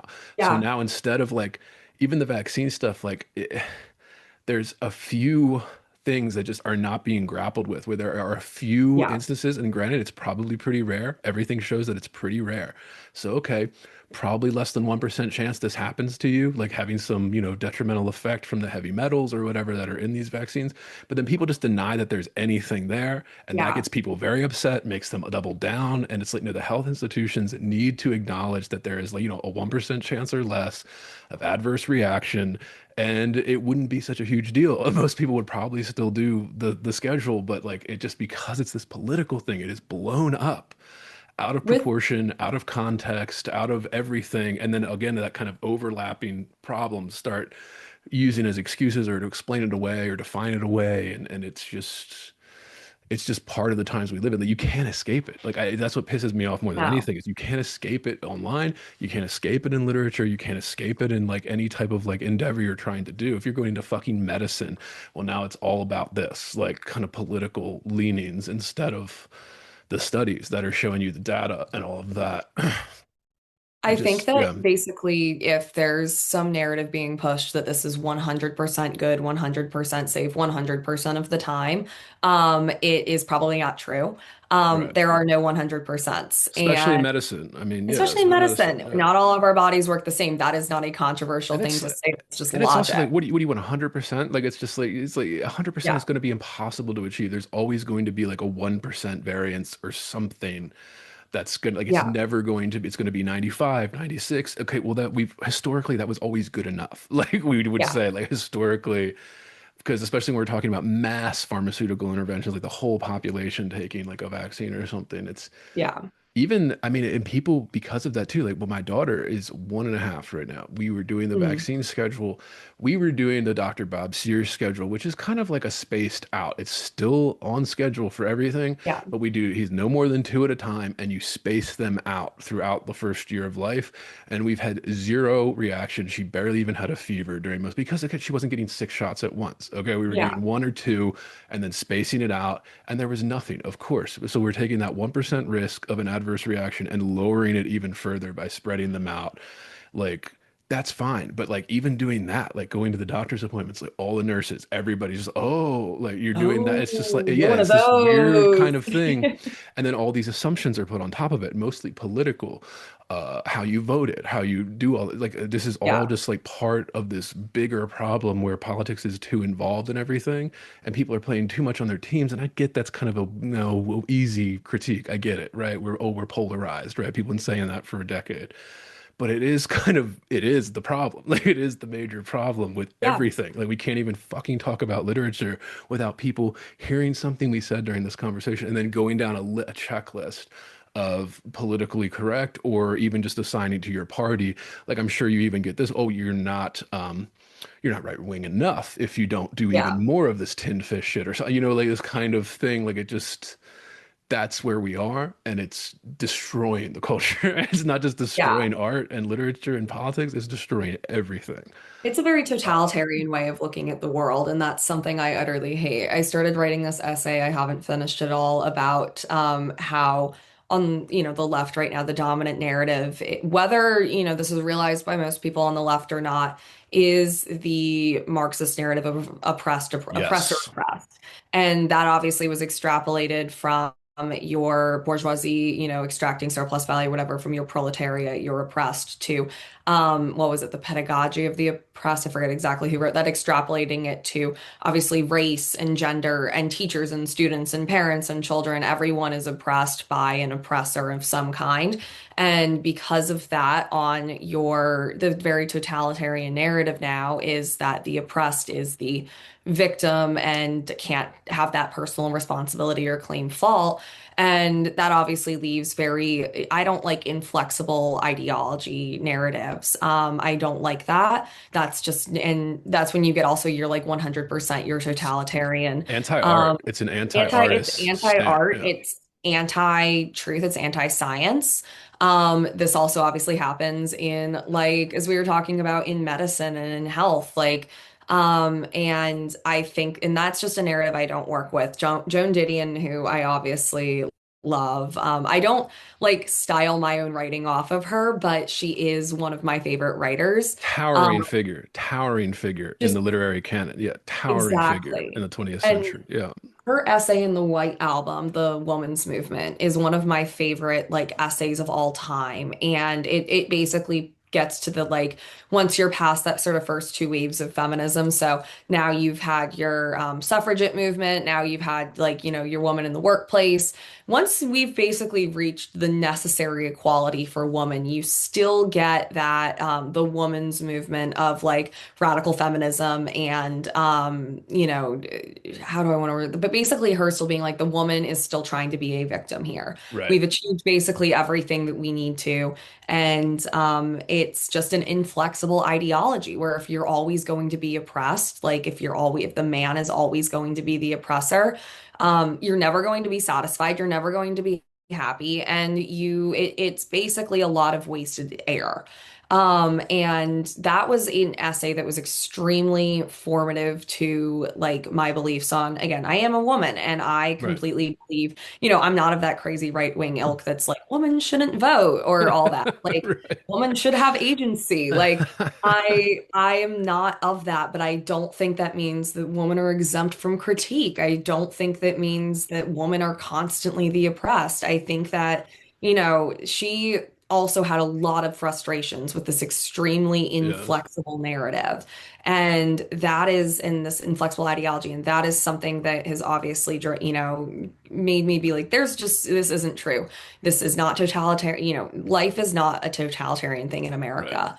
And we have freedom, we have liberty, we have freedom of speech. You can do whatever you want with your body, and most of the narratives that are not true that go against that. And I think that that's something that is very anti-art as well, as you mentioned. That has been the dominating narrative for the past 21st century, especially since 2016, in terms of what comes out in mainstream writing and literature and art, movies and music and everything else. And yeah, and I guess you go back to our outlet conversation where Right. outlet doesn't discuss that. It's not part of that project. And with health too, that also means, hey, if I don't want to, give my child six vaccines full of heavy metals at once that they maybe don't even need, like, oh, you're bad because you're not, you're somehow that makes you the oppressor. And you're not listening to the experts who are suddenly now some kind of victim of your personal choice. And Right. that is also, on the left-right spectrum, like when you talk about health and you talk about how discipline and personal responsibility and control over your own body becomes right-wing coded, that's because on the left, everything becomes the fault of someone else and you don't have that personal responsibility. So you are a victim to like, your how do I even want to word this? Like if you choose to not exercise and eat horribly, you can blame that on something else that's not yourself. And then, say like I'm actually oppressed because people are like fat phobic or something. I don't Right. know. And that is just not how I function, and that's not what I believe in. And I think that that left oppressor oppressed ideology is exactly what, both your extreme progressivism and your mainstream Democrats have taken on now. And it's not how the world works. And it's caused a lot of Are- detriment and frustration. And yeah, I was gonna I've ask ran. if I mean I was gonna ask if you're familiar with Red Scare, but I mean you're a Tin Fish Oh girl, so of God. course you're familiar with Red Scare. Yes, I just this I thing Anna Khachiyan said years ago that I've never forgotten, where she kind of was talking about that, where she said it's this very weird dynamic because it's women demanding to be a protected class. And there's reasons for that, of course, right? Especially yeah. historically. So they're demanding for that, these kind of exceptions and protections by the law, but then also a demand to be totally equal in like every Mhm. way. And he said it's kind of like you're never going to get both because those are two complete opposites, right? If you want to have a protected class status in the law and in hiring, blah, blah, blah, all these things we could point to. It's a contradiction in terms of also wanting that. And that's where the big kind of everybody's bumping up against it because we Yeah. just can't get over those two factors there because they're incompatible in terms of achieving what is the stated goal supposedly. And it's just interesting to, yeah, if you think about it that way, I'm like, huh, she was dead on with that, where it is this kind of it's hard to have both. And then of Yeah. course there's all this, okay, equality doesn't mean parity. Okay, okay, I get it. Yeah. All of those things, and I get that too. Yeah, there's and I want to get to all this. Are you good on time? I know we're going I'm long, good but on I'm time loving it. still. I know we've Yeah. been talking for a while, but But I'm good on I'm time. loving And it. I want to Yeah. talk about the book and stuff too, Yeah, obviously. yeah. I know, and we just keep going off. I have to go to the bathroom real quick too. Go Yeah, forth, take a break. yeah. I can get some Please. water. Yeah, a couple minutes. You just leave everything running. I'll be back in like 2 minutes. Sounds good. I'm Uh, gonna get some water. but okay, yeah, I wanted to ask you about Substack because Yes. Substack, I wanted to ask just kind of basic questions. And again, we don't need definitive answers here, but it's just, is Substack the future for writing and writers? Is it where writers are going to build audiences going forward? Your experiences with Substack, and I know a lot of people listening probably have done this as well, where it's just, yeah, how do you view Substack as it kind of goes, it Yeah. grows and grows as it's growing throughout here? I think Substack is a platform that to be fair, I think it's been very successful so far. One, because it's actually given there haven't been many ways for writers, besides books, of course, to even in like as long as the internet's been around to have this like completely structured, like almost system of people paying to access writing. And something that I was surprised about when I started, excuse me. Something I was surprised about when I started doing like paid subs is that people actually do want to pay for your Yeah. writing. And I don't think that there's been that sort, your other system for the, since now that we're past the era of the patron, if you will, in the, 20th century and before that. And in that meantime, been the way to make money as a writer has been to publish your writing and sell articles to magazines and books to publishers, so on and so forth. And now Substack gives writers another way to make that money. And a lot of people have been very, very successful at it who may have not been who maybe not gotten a book published otherwise. And I think now moving forward, obviously there are a lot of not great writers on Substack. That's what you get for just having an open platform. Right. And none of those sort of like gatekeepy editor, not gatekeepy is not the right word, but like having the wall of an editor up against you. And it's some way too, I think Substack's a great example of this free economy, the free market economy, where it's like if you like a writer and a lot of people like a writer and they want to subscribe and pay for their writing, those are the writers who are going to be successful. And if you're a bad writer and people don't find value in your writing, they're not going to subscribe. It's supply and demand. So if you have a good product, you will make money. And Somehow this didn't work on platforms like Medium, for example. This Substack is not the first obviously blogging platform that offers a paywall option. Right. And I don't really know what made Substack different, if you will. I think when it started out, it was almost a prestige thing.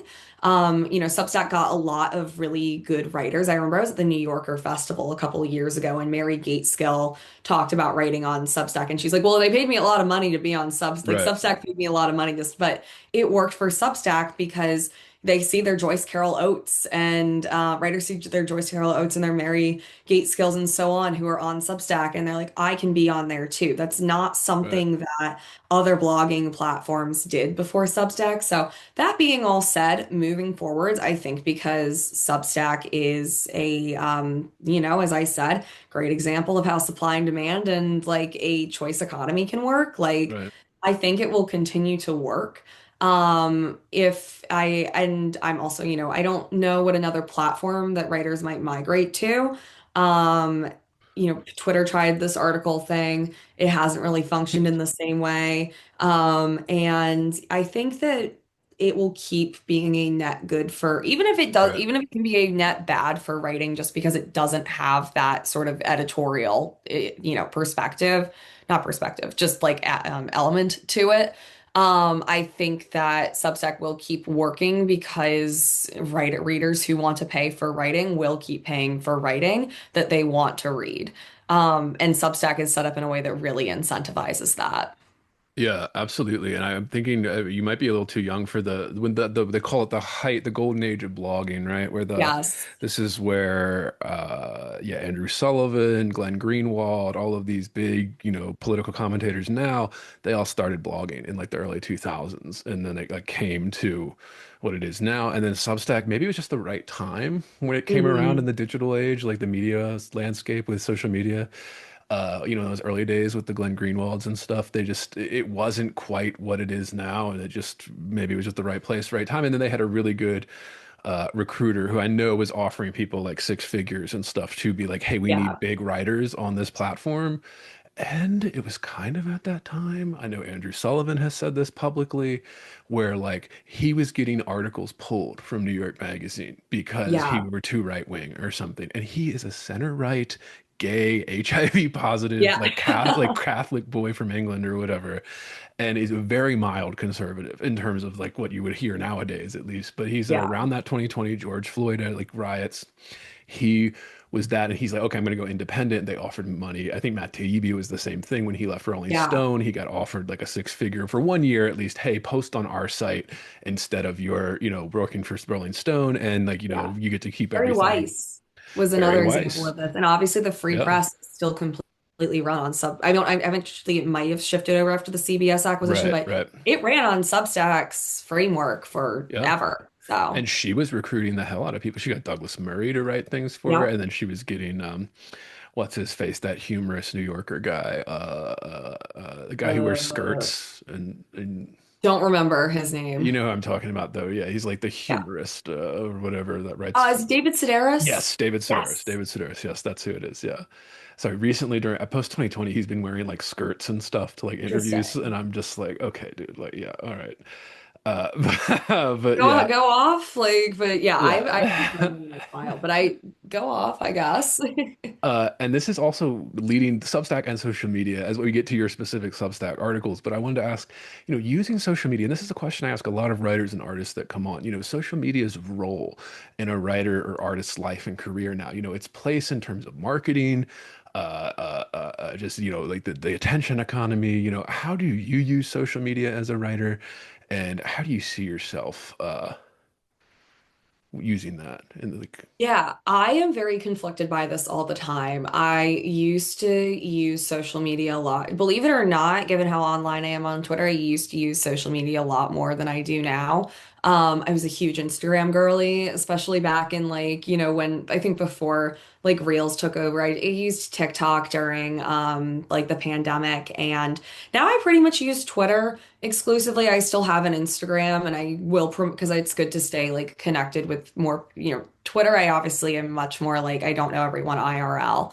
And not a lot of like people I know IRL are on Twitter.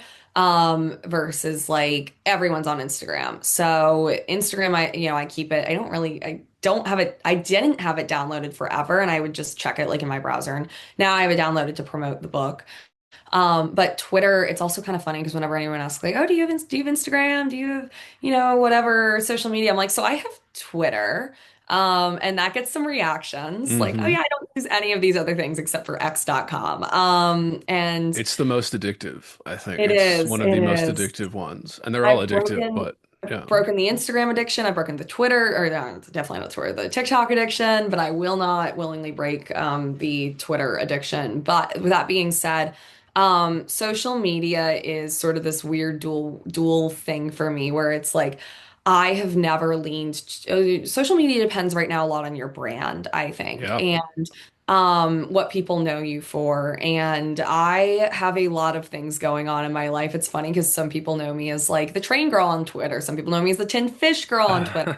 Obviously, a lot of people know me as the writing girl on Twitter. And it's sort of like juggling those things. And like you go on Instagram and a lot of influencers, they have like one thing that's their thing. Like, I'm gonna be a esoteric health content creator. I'm gonna be a like West Village girl, day in my life creator. Like you have to have your one brand. And I am someone that has never taken social media seriously enough to like adhere to that.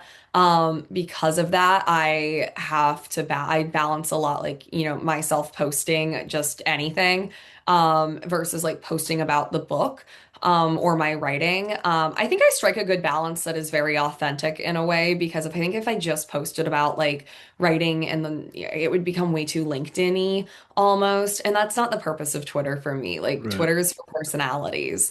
If I wanted to just be like a writing all the time, I would go on LinkedIn or Instagram and whatever. But so social media is a tool, especially as someone who has grown up in the social media era. I went through the 2015 Tumblr thing. I've been on Instagram for a while. Obviously Twitter, I think I've been on now for like since 2014. So this will be year 12. That's actually terrifying. But I think that, where was I going with this? Social media is obviously a good tool. You can't, and one of the things too, and why I keep Instagram like downloaded and for the purpose of like promoting a book is that you can, rail against all you want about social media. But there really isn't a situation where you can be like an artist or a writer and be totally offline and expect people to, Know who either you are at all. know Yeah. who you are and like take you seriously, sort of a thing. Maybe if you're like a Thomas Pynchon of the world, of course you can do that. Yeah. But as an Audrey Lee, like I'm not going to delete Instagram on principle and then be like, oh no, no one's connecting with my book because that would just be stupid. Like that's not how, you can do that, but you can't expect people to have the same sort of like either reach the same amount of people, or have that same sort of like lasting like image with people, I guess.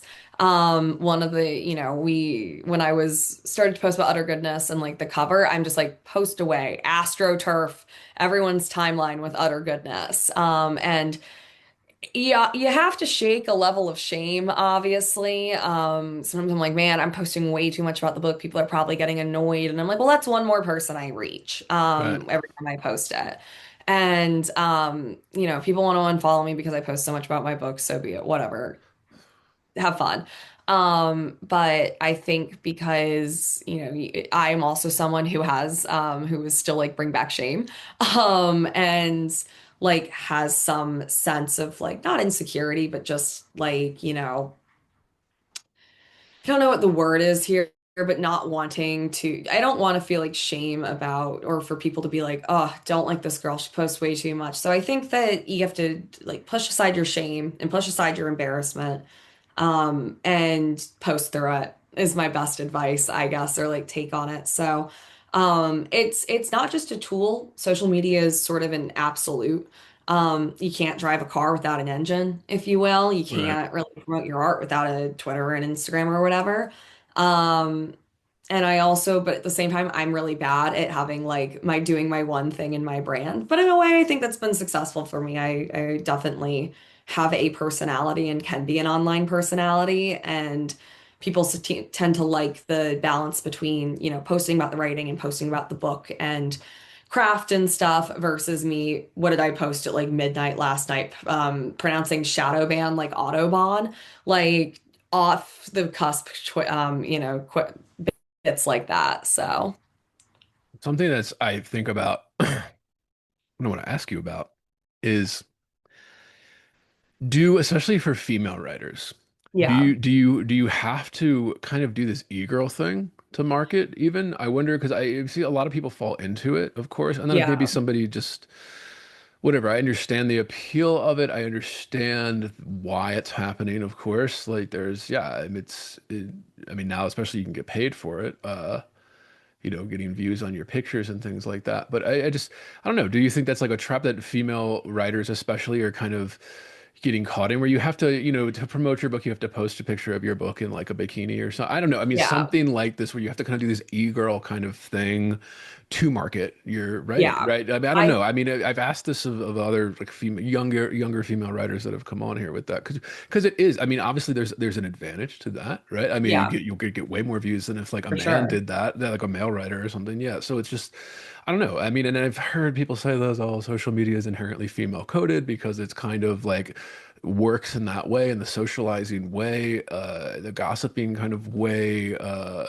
And then you said brand building too. So I wonder, yeah, I mean, there's always been that thing where sex appeal uh, helps for the brand. Even something like Joan Didion or something. There was definitely like a Yeah. sex appeal. Sylvia Plath, Sexton, like these kind of big figures. I don't know. I don't know. Do you think that's a Yeah. thing that's happening, or is that something that like many female writers can get caught up in, like almost like a trap, or like because then you're kind of known for being like hot instead of known for your work. I mean, I don't know. Does that even Yeah. bother people? I mean, is that too bad? Oh, they think I'm hot instead of my oh too bad, right? I mean, I don't know. My Yeah, I know it's a weird way to ask it, but I wouldn't call it a trap necessarily. I mean, once again, everyone has like personal responsibility and free agency over how they want to present themselves online. Not touting myself here. One of my things, like obviously I post pictures of my face and stuff and like outfits I'm wearing, and I like self-awaredly joke, oh, I'm an e-girl, like just because I'm a woman posting online about like my life. I also have a thing where I'm like, I don't post anything that I wouldn't want like my mom or my grandmother or my employer to like really see or read. And I'm also not someone who's like, I'm not comfortable posting my body like as much in like a bikini in a way. So it's not just something I do. But at the same time, I obviously might get some more attention and sell some more books if I right, did that. And I am not someone who is like, oh, obviously I'm like anti like OnlyFans, porn, all that, but sex is always going to sell right, yeah, no matter what. It's not, there's no sort of situation in the world where that is going to stop. Because this can go on for I can go to some whole history of this, of course, but um, I think that women who want to, sell their writing or whatever that way, again, you have free agency, you can. I don't see it as like a trap necessarily for that reason. One of the things about utter goodness in particular, and I spoke about this with Emily Sapora on Victim Radio, is that there was this, again, very e-girly marketing thing, I think, around like the just post pandemic era of this like disaffected woman narrative. So you're my year of rest and relaxations of the world, your Substack Anais Nin types, who definitely like soul, it was this very girlhood, almost like virgin suicides aesthetic sort of way of marketing your book. Um, like I'm pretty and I'm hot, but I'm also sad and I'm a writer. So it was the glamorous, like philosopher sort of a thing. That's a great I'm tweet. Sylvia Plath, yeah, I'm Sylvia Plath. And in a way, I eat that up. I love it. I'm yeah, like, go girl. It obviously worked well for that whole like era of writing in particular. Your literary it girl types. And I am not someone who's above that necessarily. One of the things that was utter goodness is not that book. I never wrote that sort of narrative, and I never was. And when I spoke with like Will, my editor at Farthest Heaven, about marketing the book, we were pretty adamant, like, this is not that type of book, so we're not going to market it in that way. And I was totally fine with that. I mean, hey, if I want to go, post a hot picture of myself with it, I absolutely will. I might still, who knows? But There was also a good post, I forget who did it a while ago, about like how women do this on Substack as well, where it's like again, you have that glamorous philosopher type and the like header photo for their like Substack essay will be a really hot photo of themselves. Which obviously garners a lot of clicks from both women. You know, a lot of people see this as like a very male gaze thing, but young women who have, I guess, are attracted to that, like, hey, I want to read this hot girl who like is thoughtful and writes, like, is Right. also very appealing to women. And so I don't think it's people do it a lot, this like very e-girl thing. I don't see it as like a trap. It's certainly a proven, tried, tr tested, and proven way of working and marketing your book or Right. your writing or whatever you're making.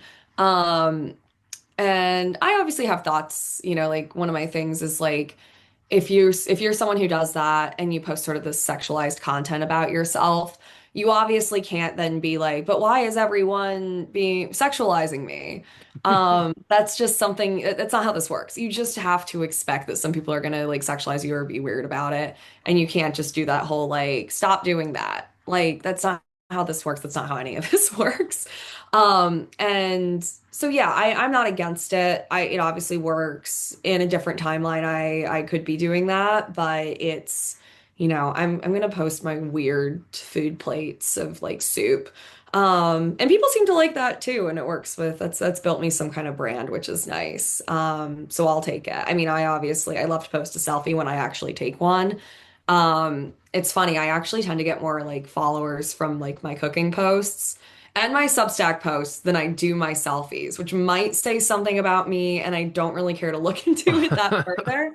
But you know, I think that sort of marketing has also died down. It used to be like this very one brand, and I think people have sort of just seen that as a side thing now, I People guess. I kind don't of know. see through it. Yeah, But you there's can like see through a it now. suspicion about, yeah, especially artists Mhm. doing that. But yeah, I think you're right. I was just curious because it is just like it's not again, it's not a new dynamic, but it is this kind of like, yeah, anybody can do it. And I don't know. Yeah. Yeah. Uh Getting finally to your Substack, you wrote a piece on your Substack called "You Might Be Writing About Yourself Too Much," which is, we've talked about already, has been mentioned.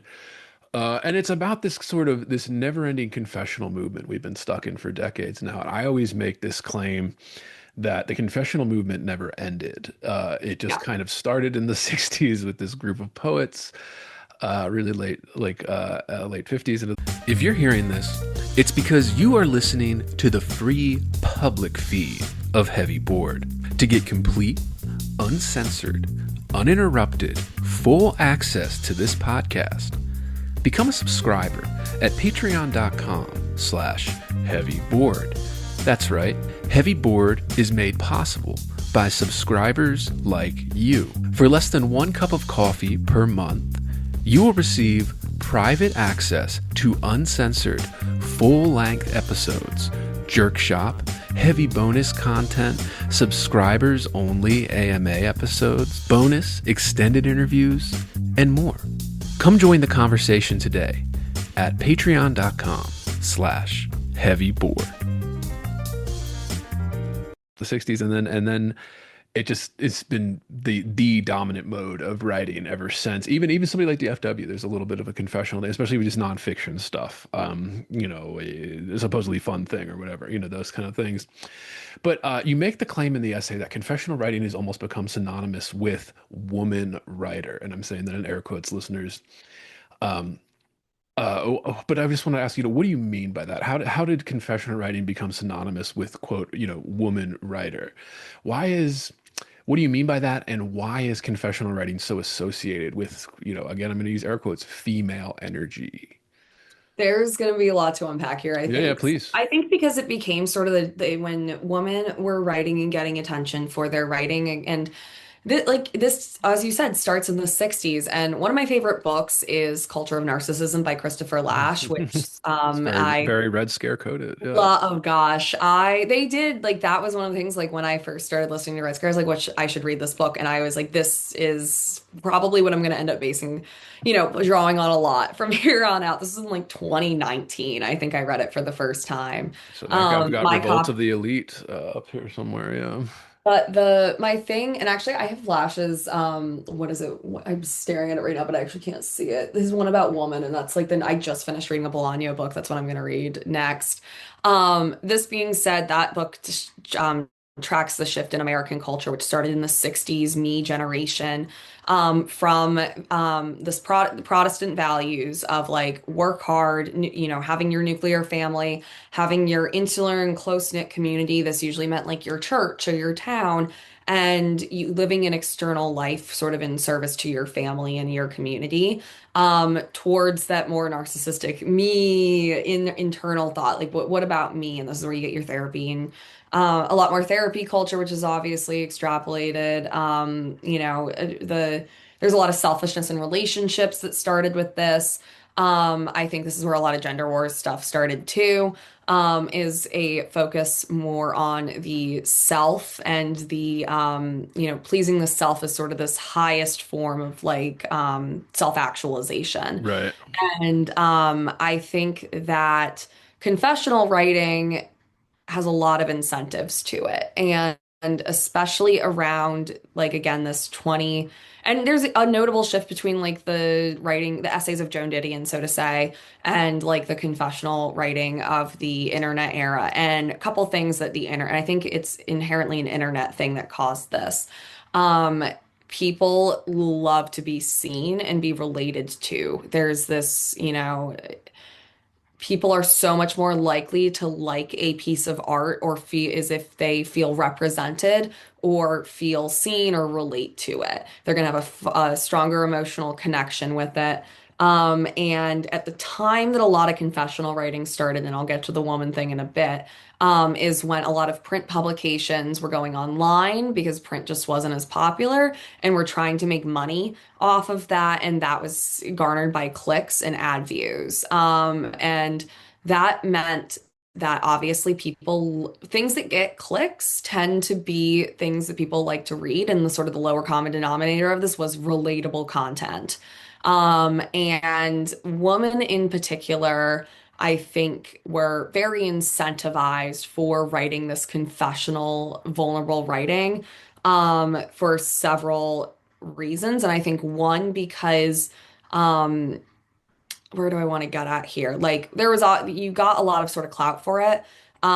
Going from even like the 2010s Kat Marnell's of about which was the difference between like I think the era of like 2010 Kat Marnell who's writing an essay about her like doing a whole bunch of Adderall at a party and then like crashing out is that she held some sort of like and this was bad and like this was my fault and it's embarrassing but here I am. There's this embarrassment level of it. And then shifting into the post 2016, where, you could get a lot of clout for writing about like being, a very feminist essay, or here's my experience with like, sexism or so on and so forth. That's something that was seen as, quote, powerful because it was against, it was a little TDS thing. Like we're going against the, narrative of the patriarchy and Trump and that got clicked. So content like that, in short, like this very vulnerable confessional work was seen as relatable. It got clicks, and it just spawned the careers of a lot of women writers. Um, How much of it do you think was, I mean, everybody does this when they start out writing, right? You want to be yeah, your idol. How much of it do you think is a lot of women writers, or writers that happen to be women, wanting to be Sylvia Plath or something? Like how much of it is like that kind I of? don't I even mean, know it's if it hard to was. say. It's hard, yeah. Yeah, I don't even know if it was them wanting to be like another figure like that because I don't. Sylvia Plath wasn't really doing this. Like she wrote about her depression, but it was in an entirely different way than what this confessional writing was. I don't think of Sylvia Plath as a confessional writer. I think of her as someone who objectively writes. She writes about depression and she writes about, without it being necessarily, she writes about like mental illness and without it necessarily being, I'm writing about myself. She's obviously writing about her experience was with it, but it's less about herself and more about the experience of having depression or the experience of feeling like, do I want to be a mother? And that is not what the confessional writers of this confessional writing era did. It was very interior, and I write about this in the essay. it's a lot about appeasing the self versus appeasing the audience or actually discussing the larger topic that you're like talking about. And I think that that look to inwards is not something that Sylvia Plath, for example, did as much. So I think it's hard to say to me. Obviously, people wanted to sort of have this, and this is what Substack. I talk about that glamorous philosopher thing. It was a great tweet where it's like a lot of you want to be like a glamorous philosopher type, where it's like you're combining your how you present yourself and your aesthetics. Again, this could be a very eager argument here with like having thoughts. And that's something that because of the internet, more modern writers are, do versus Sylvia obviously didn't. Um, so I think, what do I want to get at here? I think that's a hard question to answer Yeah. because people want to. The thing is, though, with Sylvia, though, she has this sort of retroactive image to her. It's this broken woman who is very honest and beautiful and yada yada, and people want to have that image, Yeah. even if it wasn't objectively what And Sylvia wrote like about. 60, 70 years of romanticizing that on top of Yeah, it. Like, yeah, that you can't avoid, yeah, how that yeah. plays out. So I think that confessional writing, and one of my main argument about confessional writing again, and a lot of critics of that essay that I wrote were like, well, you can't tell a woman that they can't write about, their vulnerable personal experiences. And I'm like, I'm not saying that. I'm just saying that generally it hasn't been good for women's writing because you can't, it was hard to critique. If anyone sort of critiqued a vulnerable piece of writing that somehow connected to a larger social justice thing, they got called misogynistic. Right. Some of it was very misogynist, and a lot of it wasn't. And because of that fear of being labeled as misogynist, that we didn't get a lot of honest critique about this writing. I think overall it's made women's writing not as good as it could be in the long run. Um, and I think that obviously you can write a vulnerable essay, but you have to understand that like the critique you might get is not inherently misogynistic. And people shouldn't fear to critique bad writing because of that. You're sort of hiding bad. A lot of this was putting bad writing and calling it good because it discussed like feminism or abortion or rape or whatever controversial topic du jour. Woman, I think, got to obviously do this more because of, again, this oppressor oppressed thing. It's not like a man could go on and do this at the same time. So, Yeah. It's always interesting with that too, like how it evolved to this thing too. Yeah, but I think you're 100% right. And then the article is linked below as well, listeners, on Audrey Substack. But it's like there's this level of if you criticized it right for the writing, it was always, and like I said, you make a literary argument or a literary critique, and now it's all of a sudden you have to contend with political arguments coming mhm. your way, even though it's not what you were talking about at all. I'm thinking of even, you familiar with Maggie Smith, the poet, Yeah. who, yeah, because she's gone viral a bunch of times and it made her career when she went viral in Mhm. 2016. And since then, she's done these really kind of sappy, kind of poor me personal essays about her divorce, about her like Yeah. things like this. And it is kind of cringy, like at a certain level. And then if you criticize it, you're like, oh, well, you're criticizing women or something in this way, or you think women can't write. I don't know. I mean, that's just, it goes to what we talked about earlier, where everything's kind of conflated now Yeah. with politics. But I was just when I read that essay and I was preparing for this, I was like, oh, that's a very interesting critique in terms of how the failure to critique from a literary perspective has actually hurt women writers in the long run, which is an interesting argument, right? And obviously, you're going to get a lot of shit for making that argument. Yeah, I about did. I yeah, got a yeah, lot of yeah, shit for it.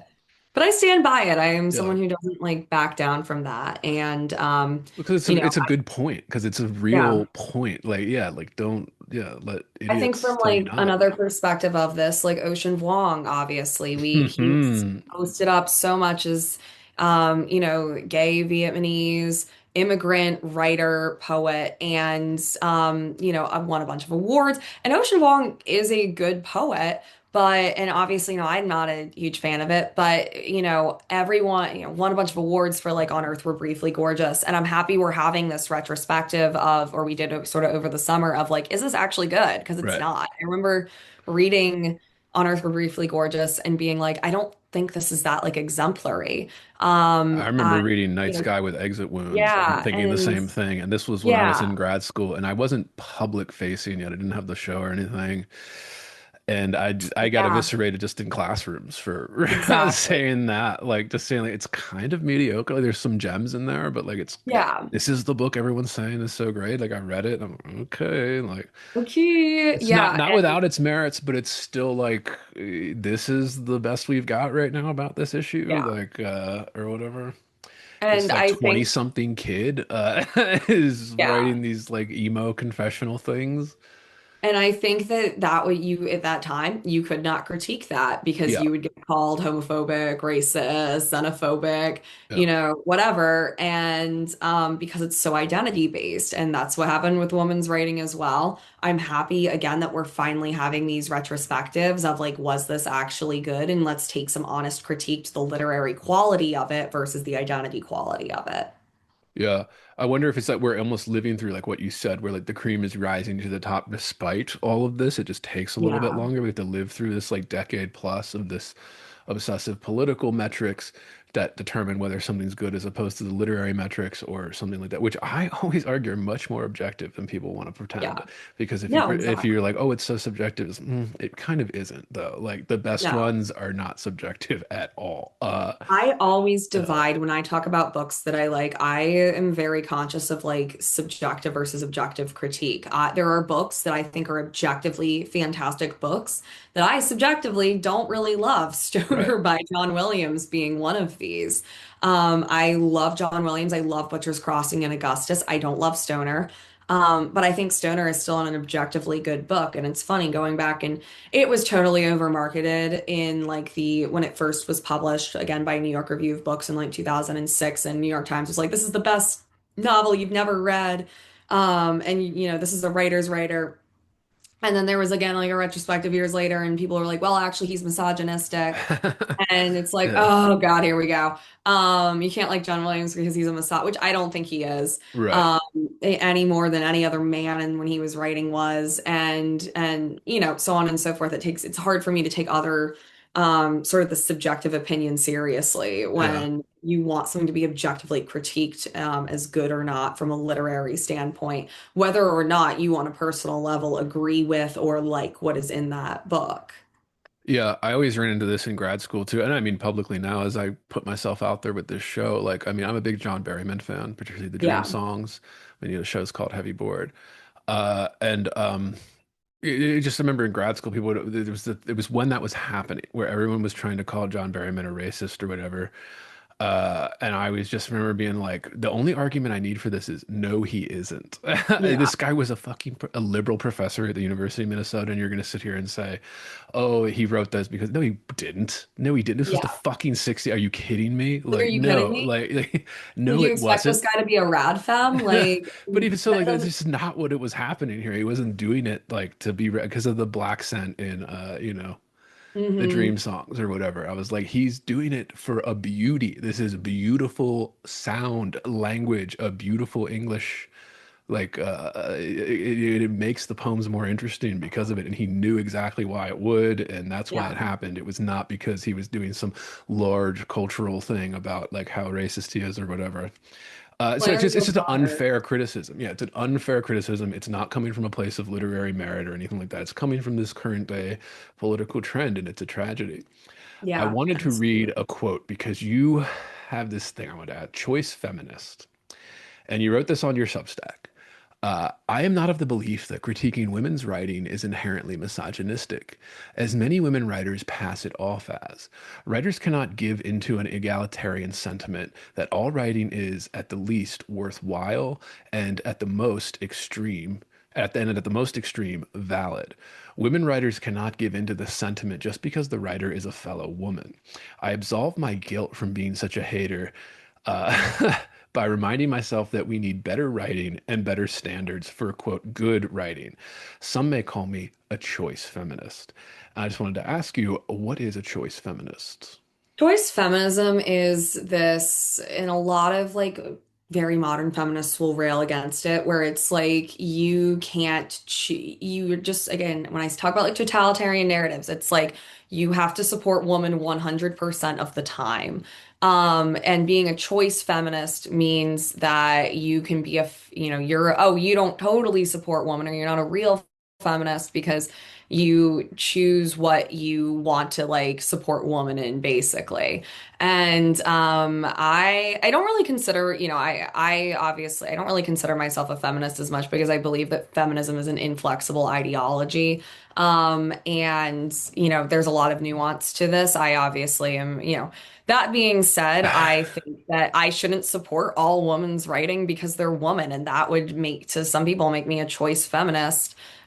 Because I don't think that, I think that writing should be worthwhile. People should consider their audiences, and people should focus on producing writing of literary merit and value that isn't just like, valid because someone says it is or because you're a woman. And that goes for any sort of identity class. And people might say that I'm, choice feminists, or whatever, like the people who rail against choice feminists, which basically just means that you have some nuance to your thought and you don't think that women should be supported in Right. everything just because they're a woman. They're the types that look at like, oh God, who's Eileen something, I don't remember her name, but like Miles? no, no, she was like a like prostitute who murdered a bunch of Oh, men, who no, look at her and no see her idea. as like, this is like extreme example, but who might look at her and be like, she's actually the victim. Right. And she can be a victim, women can obviously be victims of like drugs and trauma and stuff, but also that doesn't excuse her for killing a bunch of men. And I think that, that extreme of woman can't be at fault because they're the oppressed, that just doesn't make sense. And that's where that term, choice feminist is mostly used as a like, it's not something I identify as, but it's mostly used as like a derogatory label by like a more rad femme crowd. Yeah, it's interesting how that's become a thing now. That's become a Yeah, thing. yeah. If Uh, you're not all one, you're not anything at all, is like the narrative. So. yeah, I was gonna add, going off of that too, like are women writers not held to the same standard as male writers because of that? Do you think, or do you see that, or is that what sparked it, I think it or depends. just a lot I think, of overpraise for mediocre stuff that just, you saw and you're like, oh, what is this? I don't know. I yeah, mean, what? I Yeah. think it's hard to say because it depends on the one, it depends on what the woman's writing. Although I do think that women in nonfiction have gotten a lot less critique than men over the past several years. I think fiction is hard because it depends on what the writing's about again. And this is hard to say. I think women definitely have had it easier on critique. I also just don't think men have gotten published as much. And also it depends, hey, is reviewing a man's book in the past several years, is it going to come with an asterisk that like, this book doesn't discuss, isn't, representative or diverse or whatever. I think that a lot of stuff has gotten unfairly critiqued because it doesn't have those like, again, social justice-y themes. And a lot of work, both men's and women's, in the past several years has been asked, like, so why does this matter if it doesn't include these? Why are it's Right. that narrative of like, well, oh God, what was that essay in, like, I think it was the New York Times, where someone was like, well, why should I even care about the new Thomas Pynchon book because it doesn't Uh, talk about Trump and immigration or whatever. right. And it's like the again, that conflation that art should be political and it should be talking about the current thing du jour in the way that you want it to sound. A lot of writing has been devalued because of that, and like because it doesn't end up discussing like the topic du jour, if you will, or the social justice thing that everyone wants to hear. So I think that women have been better for obvious reasons just because they're women at writing about that stuff. And thus have gotten, more positive praise because they do, versus like I think if you just don't write about that at all, you're still gonna get the crowd that's like, so why does this even matter in the era of Trump, Yeah. And that's not good. So again, you're looking at it from a political standpoint versus like a literary standpoint. And I mean, you got a creative writing degree, so you were sitting in workshops around this time, 2016 and Yeah. stuff like that. And I was in my MFA around that time, so I was sitting in grad school workshops at a, top 20 program or whatever, or when they still ranked it. Everybody's like, oh, we don't rank them anymore, but we do, right? Like Yeah. we just don't release an official list, but everybody still remembers the list last time they ranked them. Uh, anyway, I remember sitting there, and there was just this thing. There was just this: if you are a straight male, it doesn't even matter if you're white or not, but if you're just a straight male and you're writing about sex, you will be just absolutely hammered in the workshop. In if you tried to publish it somewhere, like you would just be absolutely hammered with accusations of misogyny, all this stuff. And it was this kind of weird shift that happened right around when all the other weird shifts were happening because of this political thing, kind of an anti-Trump thing, Hmm.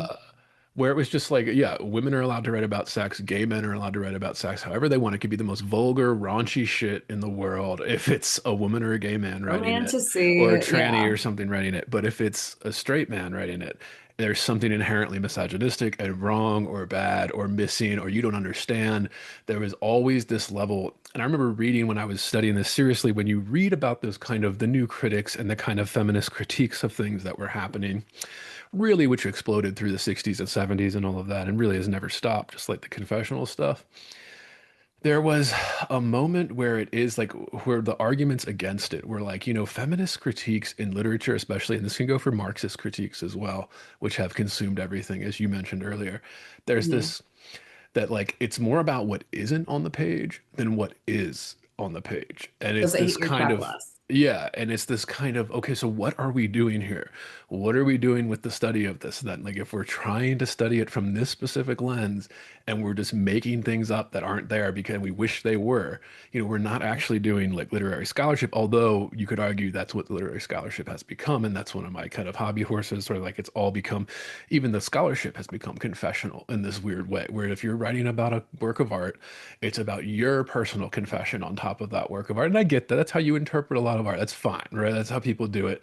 But like, yeah, there's a guardrail that's missing now. There's the kind of all these political rules that come in, and they come in haphazardly too. They come in randomly. They're not just like set across the board, although maybe they are at publishing houses and things like that in the big five, etc. But it's just this weird thing that was happening with kind of, and it kind of ties into the whole kind of anti-sex thing, like how like kind of the progressive stuff is about, yeah, be who you are, polycules, have sex all the time, but also there's all these rules about it now that like didn't Yeah. exist before, and like you have to stick to these rules, and if you don't stick to these rules, like your life will be over. At least if you're a male, again, a straight male, I have to specify, Yeah.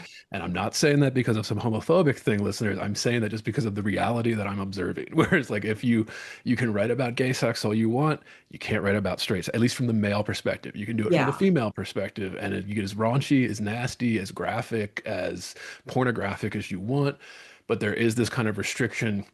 And again, it's kind of artificial because, of course, with Substack and stuff, I could do that and just put it out, and no, it Yeah. doesn't matter, right? Of course, I could still do it, yes. But I'm talking about the institutional side, the kind of the Yeah. side that creates the magazines, that puts them out, that like They'll gets give you money funding, for yeah, it. that preserves the text, that like helps write the canon and all of that. That's what matters. So I don't know, it was just something where I was thinking about standards, and I was thinking about, yeah, this kind of, I mean, what we've been talking about this whole time, this kind of like Marxist critiques, feminist critiques, and I don't know if we're just moving beyond that because I feel like we have been a little stagnant in that post New Critics, Oh, and that yeah. was what pre-World War II. I Yeah. mean, that was like happening, and we've just been stuck in this for 100 years. We are trying to branch out and kind of understand that like it's more to it. I don't know. It's just yeah. So I was just very interested when I saw that article in your Substack. Go read it, listeners. It's linked below. Okay. Now we're going to get directly to writing your book and your writing routine and all of that. Where does the title Utter Fantastic. Goodness come from? How did you come up with that? How does it mesh, get all the stories together and all that? So, utter goodness started as a phrase that for some reason was bouncing around in my head like a pinball, and I incorporated it into the titular story, utter goodness.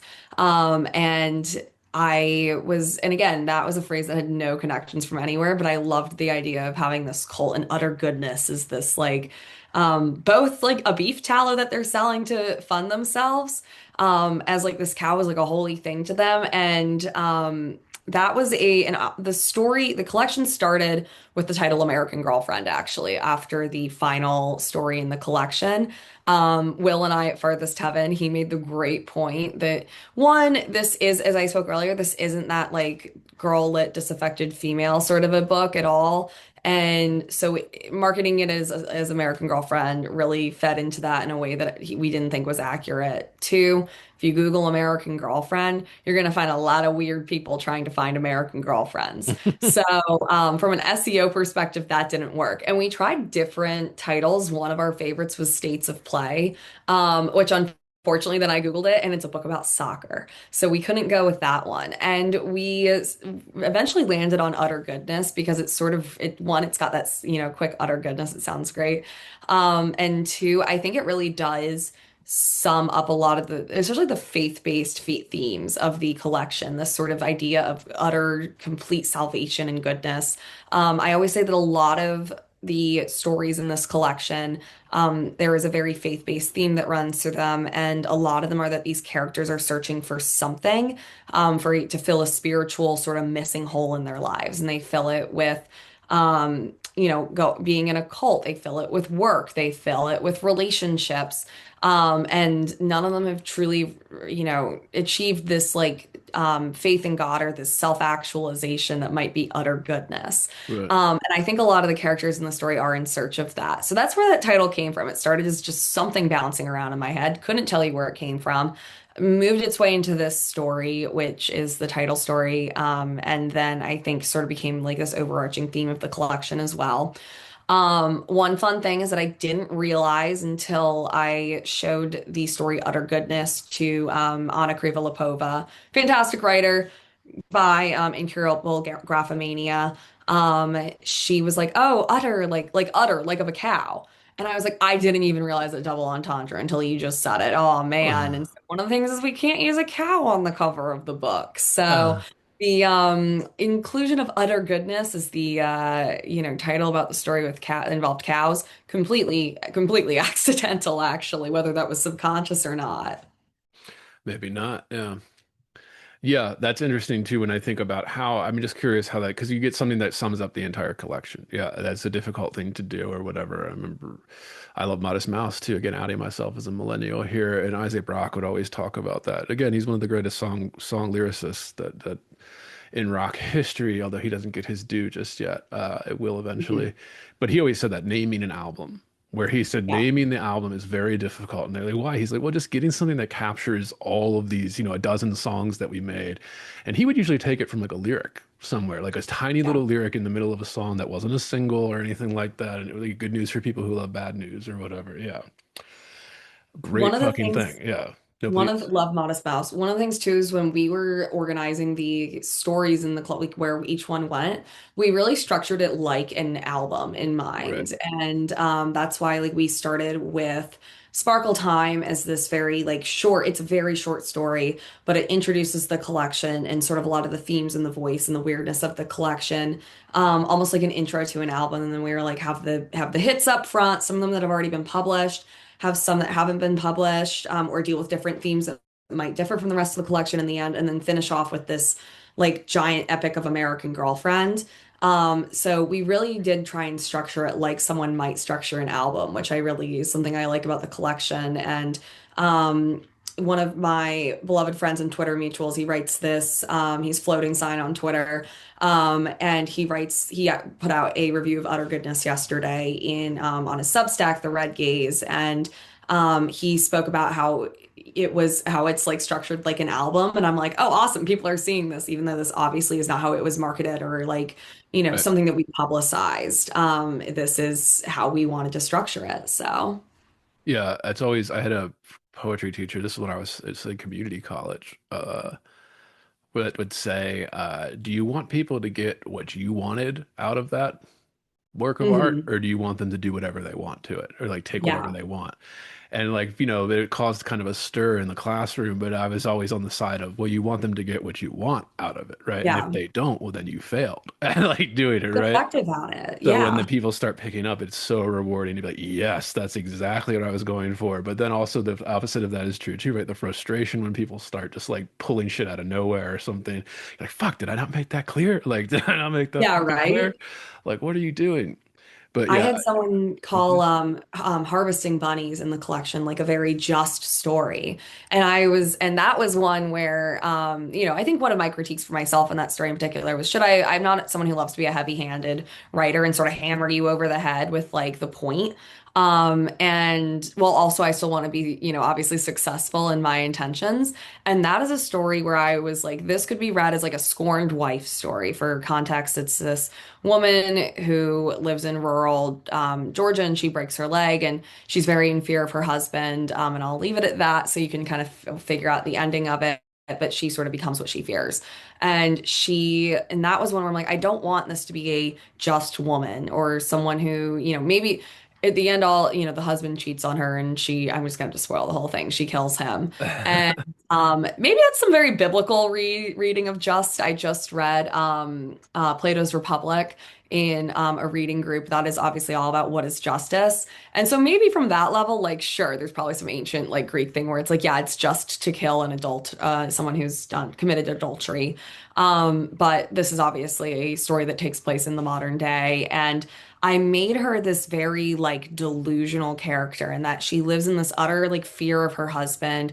He's going to kill her, he's going to hurt her. He obviously sucks, but he never actually through the story does Right. anything to actually threaten her. He's never hit her before or done anything that has hurt her. And she um just develops this sort of utter, just increasingly paranoid fear that he is, to the point where it becomes such an obsessive thing where she kills him. And that was one of those where I was like, that is my intention. I understand why people may read it, their ways, like a scorned woman story. Is this a just action on her behalf? But that's what I definitely wanted some more like nuance to it versus like man does bad thing to woman and she hurts him. I wanted some nuance to how is he actually versus how is she perceiving him versus like what is she, and she ultimately becomes the one to cause harm. Right. So that's one of those examples where I'm like, I wonder if I could have done a better job at that. But I also like to see how different people interpret it too. And some people have gotten it. And I'm like, yes, yes, Yeah. you understood. So. I didn't even think to ask you about this, but you mentioned faith too, in terms of finding faith and how it's a theme in the collection. Are you religious? Are you Yes, my faith in this is actually something that I think inspired a lot of the collection. Not any certain moments in my finding my Christian faith, but I grew up, and this goes back to like how I grew up. My family was like Creaster Christian, so we went to church Christmas and maybe Easter. right? And my parents did not come from religious families. My dad grew up in Southeast Asia. My grandparents were expats. They were not religious. And my mom's parents, my grandpa grew up in a Catholic family. My grandma grew up in a Protestant family.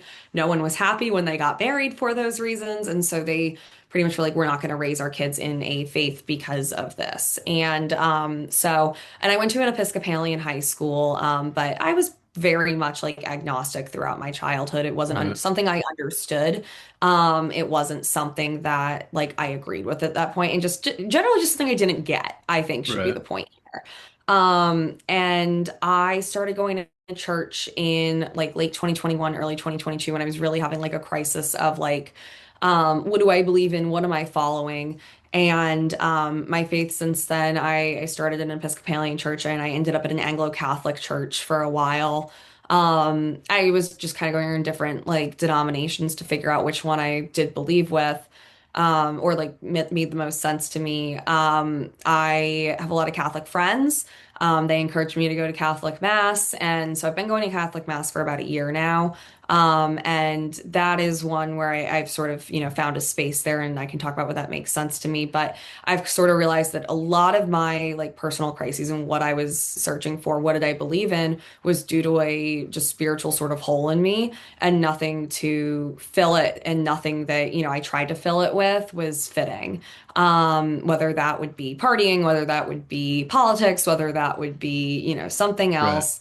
Um, God has been what has filled that for me. And I think that sort of both consciously and subconsciously came up throughout writing the collection of, again, these right people trying to find what they believe in. I mean, starting off in Sparkle Time, that's someone who so strongly does not want to believe but can't help Right. but believe. And so I call myself a Christian right now because I am not like I was baptized Presbyterian actually, but I When you haven't, were when you were a kid? like 12 Oh, okay. because it's church up the street. But again, my parents, my dad like volunteered there. Him and my Yeah. sister went on occasion, but we were Yeah. not like a Presbyterian family. And so I think that I call myself a Christian right now because I haven't completely committed to one like sect of Christianity, but it's something where it's like I wanted to learn so much more about this and explore the beliefs between like Protestantism and Catholicism, so on and so forth, to find what I believe in before I make some commitment to exactly which like side of the Protestant, Catholic, etc. spectrum I commit to. I grew up in a very like despite not being like religious at all, like a very waspy sort of Yeah. values, Protestant values You family. were a mid-Atlantic Um, girl, yeah. so I'm like, it's funny because when I talk about like Catholicism to them, and I still absolutely hold those values in myself, my mom's like, oh, the Catholics. And I'm like, you've been to church in forever, mom. Like, you don't go. But it's funny because it's like that is what I've found like my faith to gravitates towards, while still holding these like very like wasp coded attitudes and values, which we all do. So, Yeah, that's always interesting. I just asked because you brought it up and I was thinking it's something that I'm fascinated with, particularly that's part of the cultural moment we're in. Somehow that has been wrapped up in all of this politics as well. The kind of mm, going to church is almost like a radical act of politics now. And people post about it. People like, all this kind of yeah. stuff that's happened now. It has become this, and maybe it always was kind of a symbol of something. Yeah, I just asked because I'm so fascinated, one, yeah, how people use it creatively and how it, how it interacts with your everyday life and things like that. I am one of those people that I was raised Catholic. I was raised Catholic in Baltimore. I didn't even think about it, right? It was just I went to Catholic schools, all of that stuff. And Mass was just you just went to Mass when you went to Catholic schools. We just did it on like Fridays or whatever, like chapel or something. Never thought Mhm. anything about it. Got really into the New Atheists when I was like coming out of high school there when I was like 17. And I still list people say intellectual heroes. I would still say Sam Harris and stuff is one of my intellectual, very important to my intellectual development, reading those books. Christopher Hitchens, another one of those like new atheist types. And I'm just so fascinated about like how that became the dominant cultural thing for a while, post the new Mhm. atheist, post 2001, especially with 9/11. That was basically like Peter Thiel always has this great quote that said, being an atheist in the early 2000s was just an easy way to be anti-Islam, without having to deal with like the repercussions of saying you're anti-Islam or Yeah. whatever, And I think there's some truth to that as well, particularly Sam Harris's stuff. The End of Faith, his book that came out around that time, post 9/11. And yeah, I'm just fascinated by that. Where I've, I would call myself atheist. That's how I would describe myself. Mhm. But there's like this part of me still like I wish I could not be, or I think I wish I Mhm. could believe, right? Uh, but I just can't now. I don't know if I've been ruined by that or something, but I'm just fascinated about the faith itself now. And I think just the broad category of, believing something and then what that does for you, like what it gives Yeah. you, what it takes from you, all of those things that come into why. Because even people, a lot of people would argue this and they always do that. Even atheism itself is a belief, right? You believe something Yeah. like this. And I think there's some truth to that. So it's like, okay, like, why do you get anything out of it? And somebody like Harris, when you brought up the kind of the spiritual whole, he's one of the few new atheists that would talk about like if we eliminate religion, there will be a spiritual whole in human Mhm. beings after this. And he would say, meditation or something, other kind of, again, very New age. spiritual practices that don't necessarily involve the belief in a God or something. So I get people kind of are like, that's a little wishy-washy, and I think it is too. Yeah, it's kind of like, oh, how do you deal with that? So I'm just fascinated by that, and I think it's just a more interesting question right now of people were like, oh, is God real or not? Well, that was the interesting question in 2001, Yeah. but the interesting question now is, like, I think, is faith, belief. what does it happen? Why does it matter? And why are we suddenly flocking back, especially younger, like Gen Z, like flocking back to this thing that we had originally kind of maybe in the last 20, 30 years. Maybe you could go even further. I know some scholars argue as though it started in the 60s, post-Vatican II, or whatever. People are always talking about that. But I think it was just, yeah, there's just an interesting cultural shift. And then the faith being used in literature, it's a tradition. It's happened all the time. I mean, like using Yeah. Bible, all of this stuff. And I think that hurt the lack of faith, or at least the lack of understanding of faith, is hurting literature too. Whereas just kind of like, Yes. I remember because I was raised Catholic and grew up in Catholic schools. By the time I got to college, there were people that just wouldn't recognize like, allusions to like the Bible stories or something in literature. I'm Mm. sitting in grad school and I'm just like, are you fucking stupid? Like, what are you taught? Like the loaves and it's right here on the page. Like it's right here. Like, have you never heard this story before? And they hadn't heard that story before. They confused it. They didn't recognize it or something. And I was like, yeah, so that is hurting kind of even an understanding of art now too. Uh, I don't know. And then that ties into people not having that right. And there's all kinds of theories about why people go into politics instead of that. Now they're using that to Yeah. fill the spiritual void or moral authority or something. They're using that to fill the spiritual void. And then there's always interesting arguments where it's like the moral authority that people from the progressive left right now that is like dominating everything is kind of like the Ten Commandments in a way too. Yeah. Like it's kind of already there. Like they're just like redoing what already existed for thousands of years. Like reinventing that from the first Yeah. principles. Like, So I'm and just fascinated by it. Please, please. I think too, I've thought a lot about like, 'cause obviously a lot of like Gen Z, my son, I'm a zillennial, if you will, like younger people who's pretty much their upbringing and memory was post 9/11. Is that, and I'm going to go back to Lash and the me generation here and how the looking towards the self for like total self sort of like security and absolution, obviously drew a lot of like, boomer types or like especially Gen X types Yeah, away from religion. You find your total sort of happiness and moral compass more in less from religion and more in like the self and what you believe. And I think something that I've posted about, and I actually would love to like write an essay about this more. I think I've started one and tried, is yeah, you should. Yeah, how thinking about yourself too much will make, and I actually did, I think I touched a little bit on this in you might be writing about yourself too much, is that I think thinking about yourself too much and being way too self-introspective is overall like detrimental for yourself and your like mental health. You become just sort of your own worst critic. And that is a downside of this me generation because right, and everything after that, because people look towards them inwards way too much at themselves for, am I a happy person? Am I a good person? And less towards, say, like, again, your community, your church, your God. Are you in service of, something external of right. you? That I think is when you stop thinking about yourself and all these insecurities, that doing that, raises up, you can be a much more directed and happier person. And I think, I lived in Utah for a little bit. This is why the Mormons, I think, succeed. I Yeah, don't agree with Mormonism on a theological level, but when 60% of your state is Mormon, and Mormons are very much like structured around community, and it's all very external, like within your parish, that's your life. Everyone there, you're there every multiple times a week. And the Mormons have a huge sort of like net of like safety net of like, if you've had a family member that's died, if you lost your job, if you're like having, marriage problems, there's always someone in your community you can go to. And it's this, and everyone's sort of in service to each other. So it's this very external, mission driven, of course, culture. And Mormons are some of the happiest people like right. on earth. If you want to qual in terms of studies, if there's been like qualitative studies about this, or quantitative studies, I should say, about this.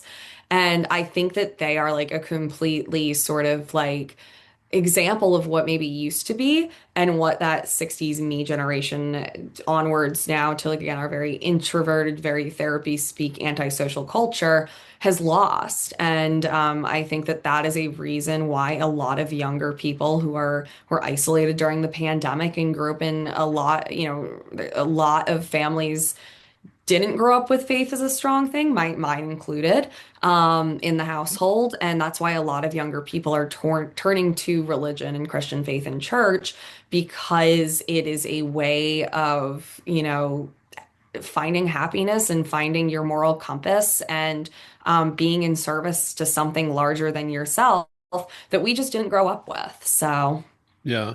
I think that's, I mean, obviously it's not a new point, but I think it's accurate and mhm. it's interesting in terms of, yeah, that the spiritual void was filled with this kind of narcissism for a while there. The internet does, the Yeah, culture on the internet does encourage that.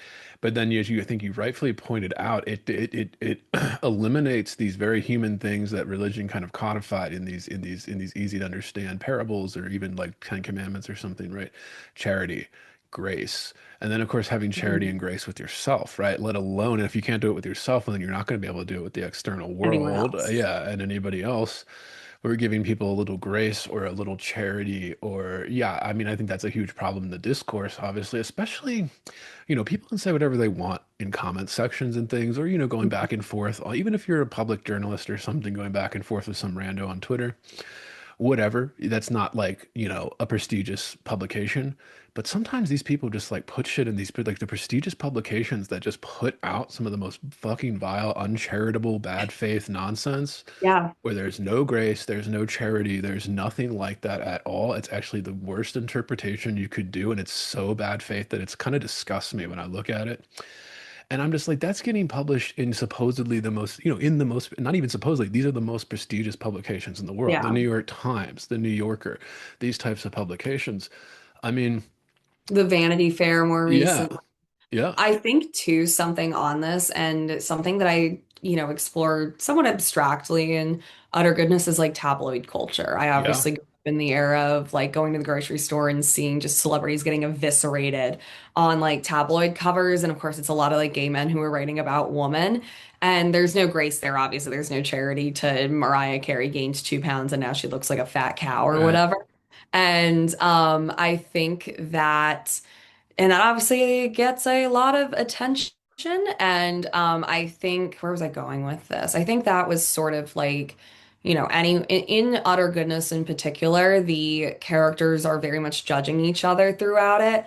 And some, whether explicitly or not, and they don't give each other a lot of grace a lot of the time. I think it really wanted to explore this hypercritical, culture that we live in, where whether you're doing it out of just like compulsiveness to appease how you feel about yourself, making yourself feel better, or like more as like a surveillance state thing. That was something, especially in like American Girlfriend, that I wanted to explore more. All of these sort of bad moments about ourselves. Being treated with very little, again, ch grace to them, or being given very little charity. So that was something that I touched lightly on in the collection, and I think there's a gossipy quality to the collection that touches on that as well. yeah. What is your writing routine like? How do you like to do it?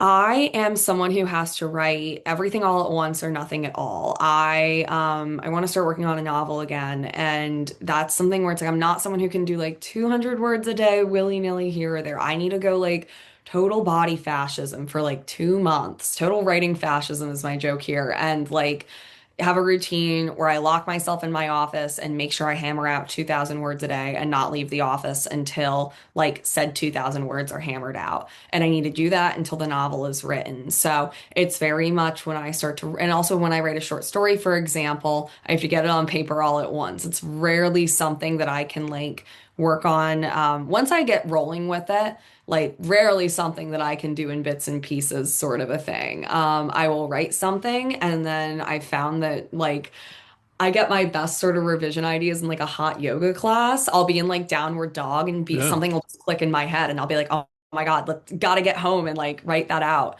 So I'll stay up writing for like hours once I get an idea. I very much don't have like a traditional routine, if you will. If I do have a routine, it is that I have a personal rule for myself. This is also why I read so much, where I have to read or write just a little something every day. I don't set a minimum for myself. I don't set like you have to read at least 10 pages or write at least this many words because that gets discouraging really fast. I've never been good at that, but If I, read for 5 minutes, cool, I did it. If I tried to write something, if I started off a Substack essay, cool, I did it. And if I actually end up writing a whole thing, even better. And that's become something that's been very good for like my reading and writing practice, because I'm doing something good for that at least a little bit every day.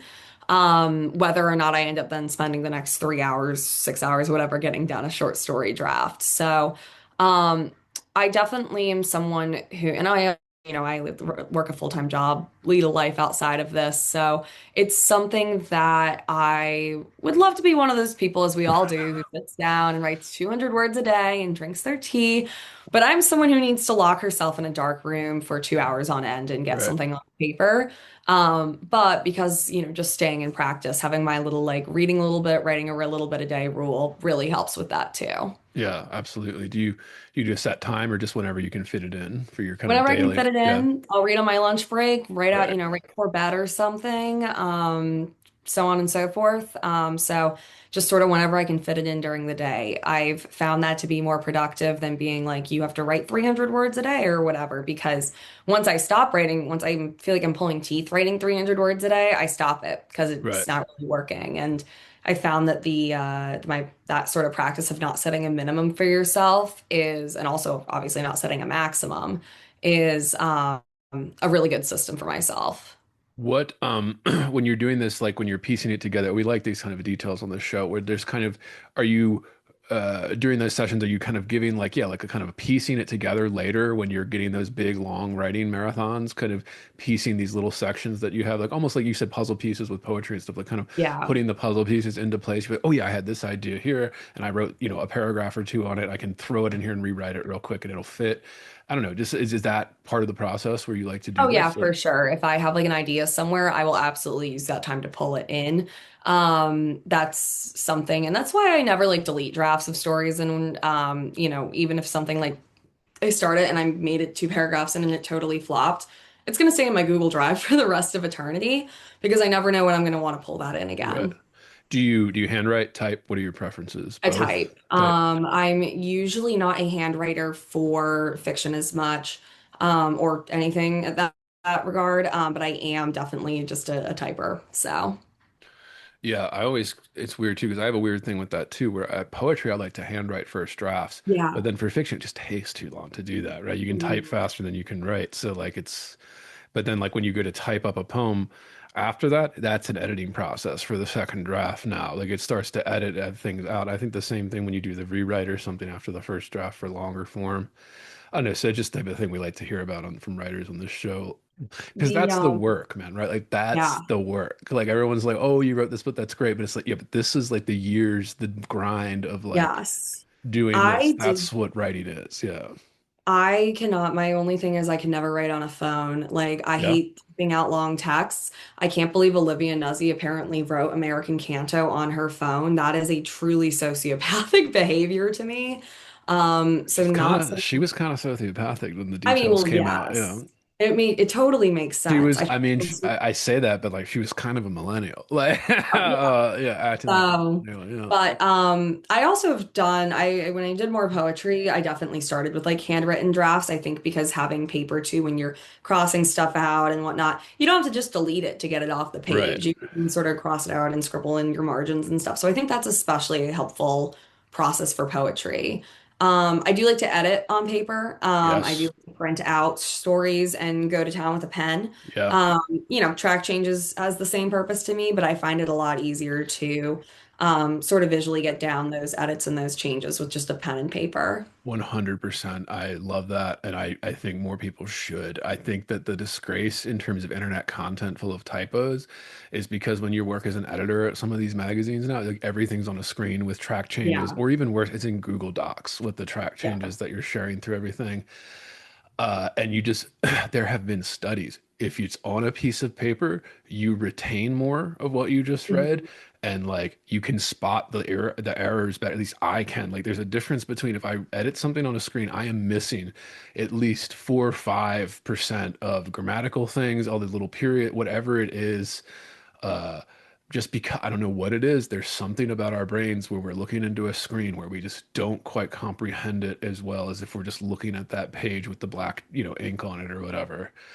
I don't know, just something about it. Like I can see the difference. And so like I know that even if people aren't noticing this, that's led to a huge Mhm. shift in like quality coming out of a lot of these magazines because it's always just done on a screen. Even editing books nowadays, most of the time is on a Yeah. screen before publication. So you have these embarrassing typos in a published manuscript because it was just edited on a screen. It wasn't like the editor was bad. It was just the editor like was on a Yeah. screen and you just missed that little detail or that little misspelling or whatever it is. And now the whole publisher is embarrassed because of it. I get it's probably more expensive to print it out, but I'm just like, yeah, we're losing. It just Yeah. makes so much more sense to do it printed out than it does to do it on a screen. Yeah. Your eyes and brain are also just going to start hurting after staring at a screen Yeah. for a while. So you're going to start missing stuff. You get fatigued from it. The last couple questions here, we can do them quickly. Thank you for Yeah. staying with me, Audrey. No worries. I just realized it's like 4 p.m. here. I'm like, oh my Yeah, gosh. yeah, I appreciate that. This is going to be a great episode. Yeah, Yeah. we like to ask writers, we don't need numbers. How do you make a living? We kind of went into it already, but we like to ask, how Yeah. do you make a living? Do you make any money off the writing and Substack stuff? And the reason we ask this is because, it's rough out there for writers. Most people have Yeah. to have a day job. We've had, MBA winners on the podcast and they say the same thing, right? They have to teach for Yeah. a living. They have to run private workshops, whatever it is. Yeah. So hey, how do you make a living? Yeah, so I'm a pharmaceutical marketer in my day job, sign of the cross, I know. And I've always been in marketing. In college, I was like, well, I'm an English major, I'm a creative writing major, but I don't actually want to do like what the typical like English major jobs are, which was like teacher, copywriter, barista, or like academia. And so I was like, so something I was like, you know what I can do? I can tell stories. Let me go try and work in marketing. I did a bunch of internships throughout college, and that got me into specifically search engine optimization Right. and like And web that was dev. big like 10 years ago. Yeah, that was It's still, literally the hey, I'm thing. sorry, Yeah, as an SEO, it's still big. that's true. And so, and I've also gotten to work at like startups where you end up wearing like 10 hats instead of just Hmm. what's on your job title. So I definitely have a stronger, like again, digital organic search DevOps background sort of a thing. So, and I say that's also really good as a writer because if I was a copywriter, if I was someone who was on the creative narrative side of things, I would get so burnt out from doing that all day for my job. I would never actually write. And this is one of those things that it's like if I'm just staring at spreadsheets or code all day, I can do that, and then I can come home and do my like Word document stuff. And I also am someone who appreciates stability. And having a salaried job with health insurance really gives you the stability to be a writer. Like if I was a writer who was doing freelancing all the time and didn't have sort of like a month to month stable paycheck or like know when that was coming in, I think my writing would suffer overall and I would have a lot more fear about that. And, people talk about the starving artist type, and that's just not something that I'm maybe willing to do. And I think it's been good for me. Like I've obviously still been able to publish my work and work on a Substack. And one of my goals for this year is to go do a lot more with the Substack. Obviously, at some point in my life, I would love to be a full-time writer, but I am someone who's also like very financially conservative. So Right, I would have to be making some good money to right, that I knew would be continually coming in to like fully quit a 9 to 5. So I do make some money off of the Substack. right, Obviously, book royalties are nice. But it's not something, especially when you put out a lot of your work online for no cost or low cost, that you make a lot of money off right. of. So I do want to go into just, for a novel, like go with a traditional publishing house. So, when we reach that hill, we'll climb it or whatever. But I think that having the stability of like, again, your steady paycheck, your health insurance, your 9 to 5 is really beneficial because Yeah, you you're good. You can write all you want otherwise, and you're not going to be worried about it. yeah. And everybody, writing is one of those fields, maybe just because like the top 1% are the ones that get all the kind of attention, media and Mhm. marketing. But everybody likes to use the exception to disprove the rule, in writing particularly. So they like to point to the Stephen Kings, or even let's not even go that far because that's top 1% of 1%. Let's Yeah. talk like, the Substack political writers or something that are making, 500K a year, a million a year off of their Substack subscribers. I think even those numbers sound better than they are. Of course, I mean, those are great numbers if you're make writing for a living. But yeah, a lot of those people, Iglesias, all these people that left their kind of stable health insurance providing jobs. Okay, so now you don't get the taxes taken out of those checks, so you just cut that in Yeah. half, cut that number in half right off the bat because the taxes, you haven't paid any of them yet. And then, of course, it's like, yeah, you don't have insurance. You have to buy your own insurance. So it's like, okay, yeah, they're Yeah. still making a great living doing this, six figures writing. That's a great living for any writer. That's unbelievable. Top 1% for being a writer for a living. Oh yeah. Uh, but still, it's not as much as it always sounds like, too. So I like to dispel the myth that there's all these millionaire writers out there, where there's just a handful. Oh yeah. Um, yeah, it just is crazy how that I mean I mean that's part of the economic incentive, that's part of the cultural stuff that's changing. It's part of how the internet has changed how we consume this stuff too. Like nobody is buying books. There's a very small Mhm. percentage of the population, like me and Audrey and those of you listening, that buy books and read them and cherish them and fetishize them and worship them, etc., etc. And that's it. It's like 1 Yeah. to 3% of the population that does that, and then we're just on our own. It's just rough out there. I just don't know what happened, but something has shifted to where nobody cares and nobody really even wants to bother to read it. Even the real popular books, I see that all the time where I'm like, book sales are going down, and somebody will put one of the exceptions in my face, like Otessa Moshfegh or somebody like that. Like they'll throw like one of the exceptions in my face, or like some random literary, you know, doing the Yeah. diaspora typical thing or whatever, minority diaspora somehow. And then like it kind of they'll say that, oh, that sold 3 million copies. And I'm like, yeah, okay, like that's the exception, not the rule, Yes. right? Like that's the exception to like what's happening here. And yeah, I get they probably made most of their money off that book that year, the publishing house, but it's still like that's the exception. And like if we're only trying to market and promote exceptions, we're never going to succeed in this. Yeah. Like it's going to crumble under its own weight. Maybe that's happening. Maybe there's still enough money coming in through those exceptions that it doesn't matter. So I think people overblown the kind of collapse narratives Mhm. politically, of course, and then people, oh, the United States is collapsing. No, fuck, it isn't. Yeah. But then, like, I think for something for publishing too. I think people overestimate that kind of collapse narrative with publishing, particularly the big five presses. And it's just interesting to see, okay, somebody coming from like Audrey, for example, totally independent, coming up through the ranks, and then like, yeah, going through small presses for the first call, and then trying to get to those big, like it's still there. Like people are out there doing that, like, and that's the Yeah. way to go forward with it. And it's just like, so there's a hunger for that too. There's a hunger for these independent writers who are not getting published in the New Yorker or all these Washington Post, whatever it is, and they're making a living. So it's there, but it's just yeah, just so crazy how that's working out now with everything. And I mean, I'm fascinated by it, and then listeners are fascinated by it because it's just a lot of the listeners are yeah, people trying to be writers, all of that, and Yeah. it just never No, I ends. think sort of continually surprised, like with Substack, like, oh yeah, people want to pay for my Right, writing. And we may be like, again, readers and writers be like a self-sustaining economy where we're all writers and we're all reading each other's stuff. And that might be just way too much of a like an overgeneralization. Because again, it's a very small percentage of the population. But I will say if there's one thing with institutions and they're maybe not propping up the best, but there is still money there, I guess. And I think that, but for like independent writing in particular, like you said, there's still a hunger for it, and there's a desire and like an unmet need for books like that Farthest Heaven puts out. And I think it's great that we still have that, even if it's very small at this point. right. Um, I'm going to keep writing no matter what. So, Yeah, fantastic. Last question, Audrey, we like to ask. yep. Read anything good, watch anything good, listening to anything good.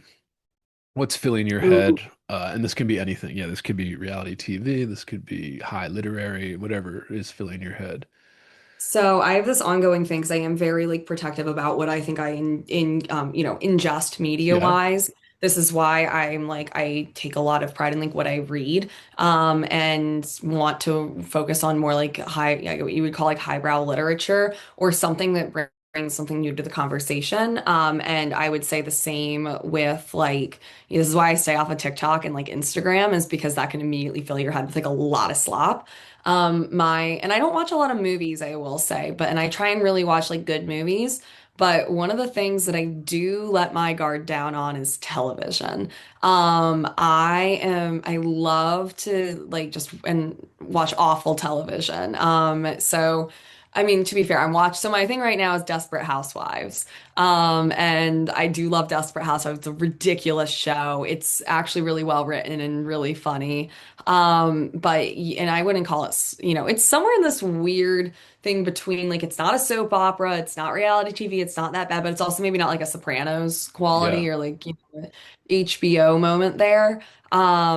But it's just really an enjoyable sort of juicy show. And the other thing is like Secret Lives of Mormon Wives. Probably that's the lowest common denominator of television. Huge fan of that. Oh yeah. On the other end of the like spectrum, I guess I just finished reading Cowboy Graves by Roberto Bolaño, author of, Savage Detectives, 2666. Not my favorite book of his, but it had been sitting on my shelf for a while, so I am happy Right. I finished it. And again, I'm staring over my bookshelf. I would say also like music wise, I do listen to a lot of music. I've always, as we talked about earlier, like bands and stuff, I am not a musician, but I'm a big music person. Um, and I more recently am getting like, my dad is a huge Rush fan. So I'm getting back into Rush for some reason. I don't know. It's funny because I run a lot. So my running music is always like, classic rock stuff. And because somehow like modern music just doesn't cut it for me. But classic rock really cuts it for me with running. So I think I have a pretty, I'm like, 1 second, what am I listening to now? Um, so I think it's a good mix of things. Like I really am sort of protective of what I consume. And but at the same time, I give myself a little bit of grace Yeah. there with like watching just absolute trash reality television, but like nothing else. Yeah. I just love things. Obviously, my metric is it good? So I Hmm. don't care. I love Stephen King stuff. I love that kind of shit. I love my wife and I watch 90 Day Fiance. We've been watching it for Hmm. years, every week. That's one of my reality TV shows. And yeah, I like prestige drama. I'm a writer. Yeah. I like prestige drama. I care about, like you said, Desperate Housewives is so well written. It's like, yeah, because that was made at a Yeah. time when TV writing still mattered. I'm actually doing that with a series where we're covering Modern Family and how it was the last American sitcom. Hmm. Go listen to those episodes, listeners, because of that type of thing. The way it was made and written was the last kind of gasp of old Hollywood kind of style to write shows and just have great snappy pieces, great bits, great one-liners, just constantly. It's very tight, 22-minute, tight little Yeah. thing that they do. And it just works. It's just, wow, the craft has deteriorated when you look at like Netflix, what they call slop, right? That kind of stuff. Yeah. Yeah, I very think that's because a lot of stuff now, like there's their quippy lines, they want to do it so it gets like memed into right, existence. So, you're writing basically for 15 to 20-second TikTok clips. right. But I do love Desperate Housewives and I am about to start season 3, so that's fun. So, I remember when it aired, I would watch it. yeah. I was in middle school and I watched like the first couple episodes or something with a girlfriend and it was just Mhm. obviously not for me, but like yeah, I barely remember it, but I remember how like attractive the women were. That was like one Of of the things course, of that yeah, course. because that's back when you still casted people to be attractive too, like on TV at least. Like you want to see beautiful people in TV and movies, yeah. I see a little too much of myself in Vanderkamp for me to feel good about. So she's the redhead. So Yeah. Well, Audrey, this has been fantastic. It went way longer. Thank you for staying with me because this yeah. conversation was just so good. Where Yeah. can people find Well, let's you? talk about. Yeah, where can people I'm find sorry. you? Oh yeah. How Handle, do people find me? Substack, and this is all linked below as Yep. well, but just yeah. Yep. So I am on Substack, John Didion, JAWN Didion.substack.com. My book, Utter Goodness, is obviously out with Furthest Heaven. You can get that on Furthest Heaven's website.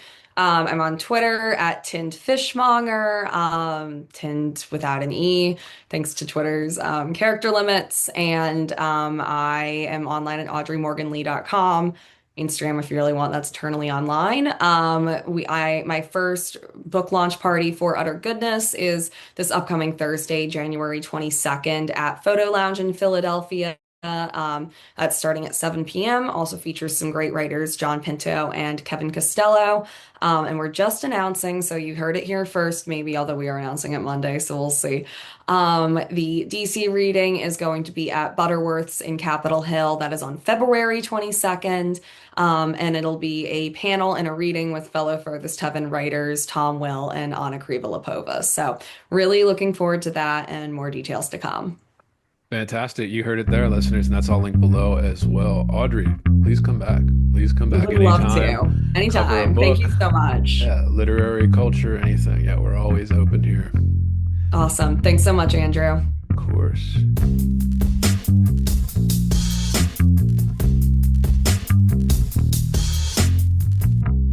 Heavy. Bored. Heavy. I am heavy, heavy, heavy. Bored.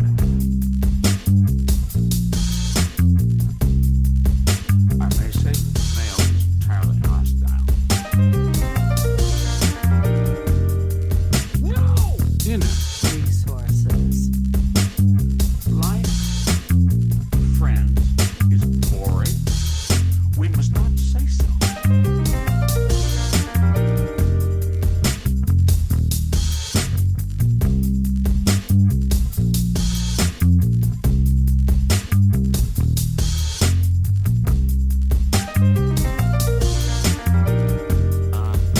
Are you radioactive now? Inner. Resources, American resources. Being bored? Some activities are intentional, right? It shows such a lack Heavy. of gratitude for life. Bored. I aspire to boredom, Heavy. I should say. Bored. Heavy. I am heavy, heavy, heavy. Bored. Has you the night sweats and the day sweats, pal? Pal, I do. If you're hearing this, it's because you are listening to the free public feed of Heavy Board. To get complete, uncensored, uninterrupted, full access to this podcast, become a subscriber at patreon.com/heavyboard. That's right, Heavy Board is made possible by subscribers like you. For less than 1 cup of coffee per month, you will receive private access to uncensored, full-length episodes, jerk shop, heavy bonus content, subscribers-only AMA episodes, bonus extended interviews, and more. Come join the conversation today at patreon.com/heavyboard.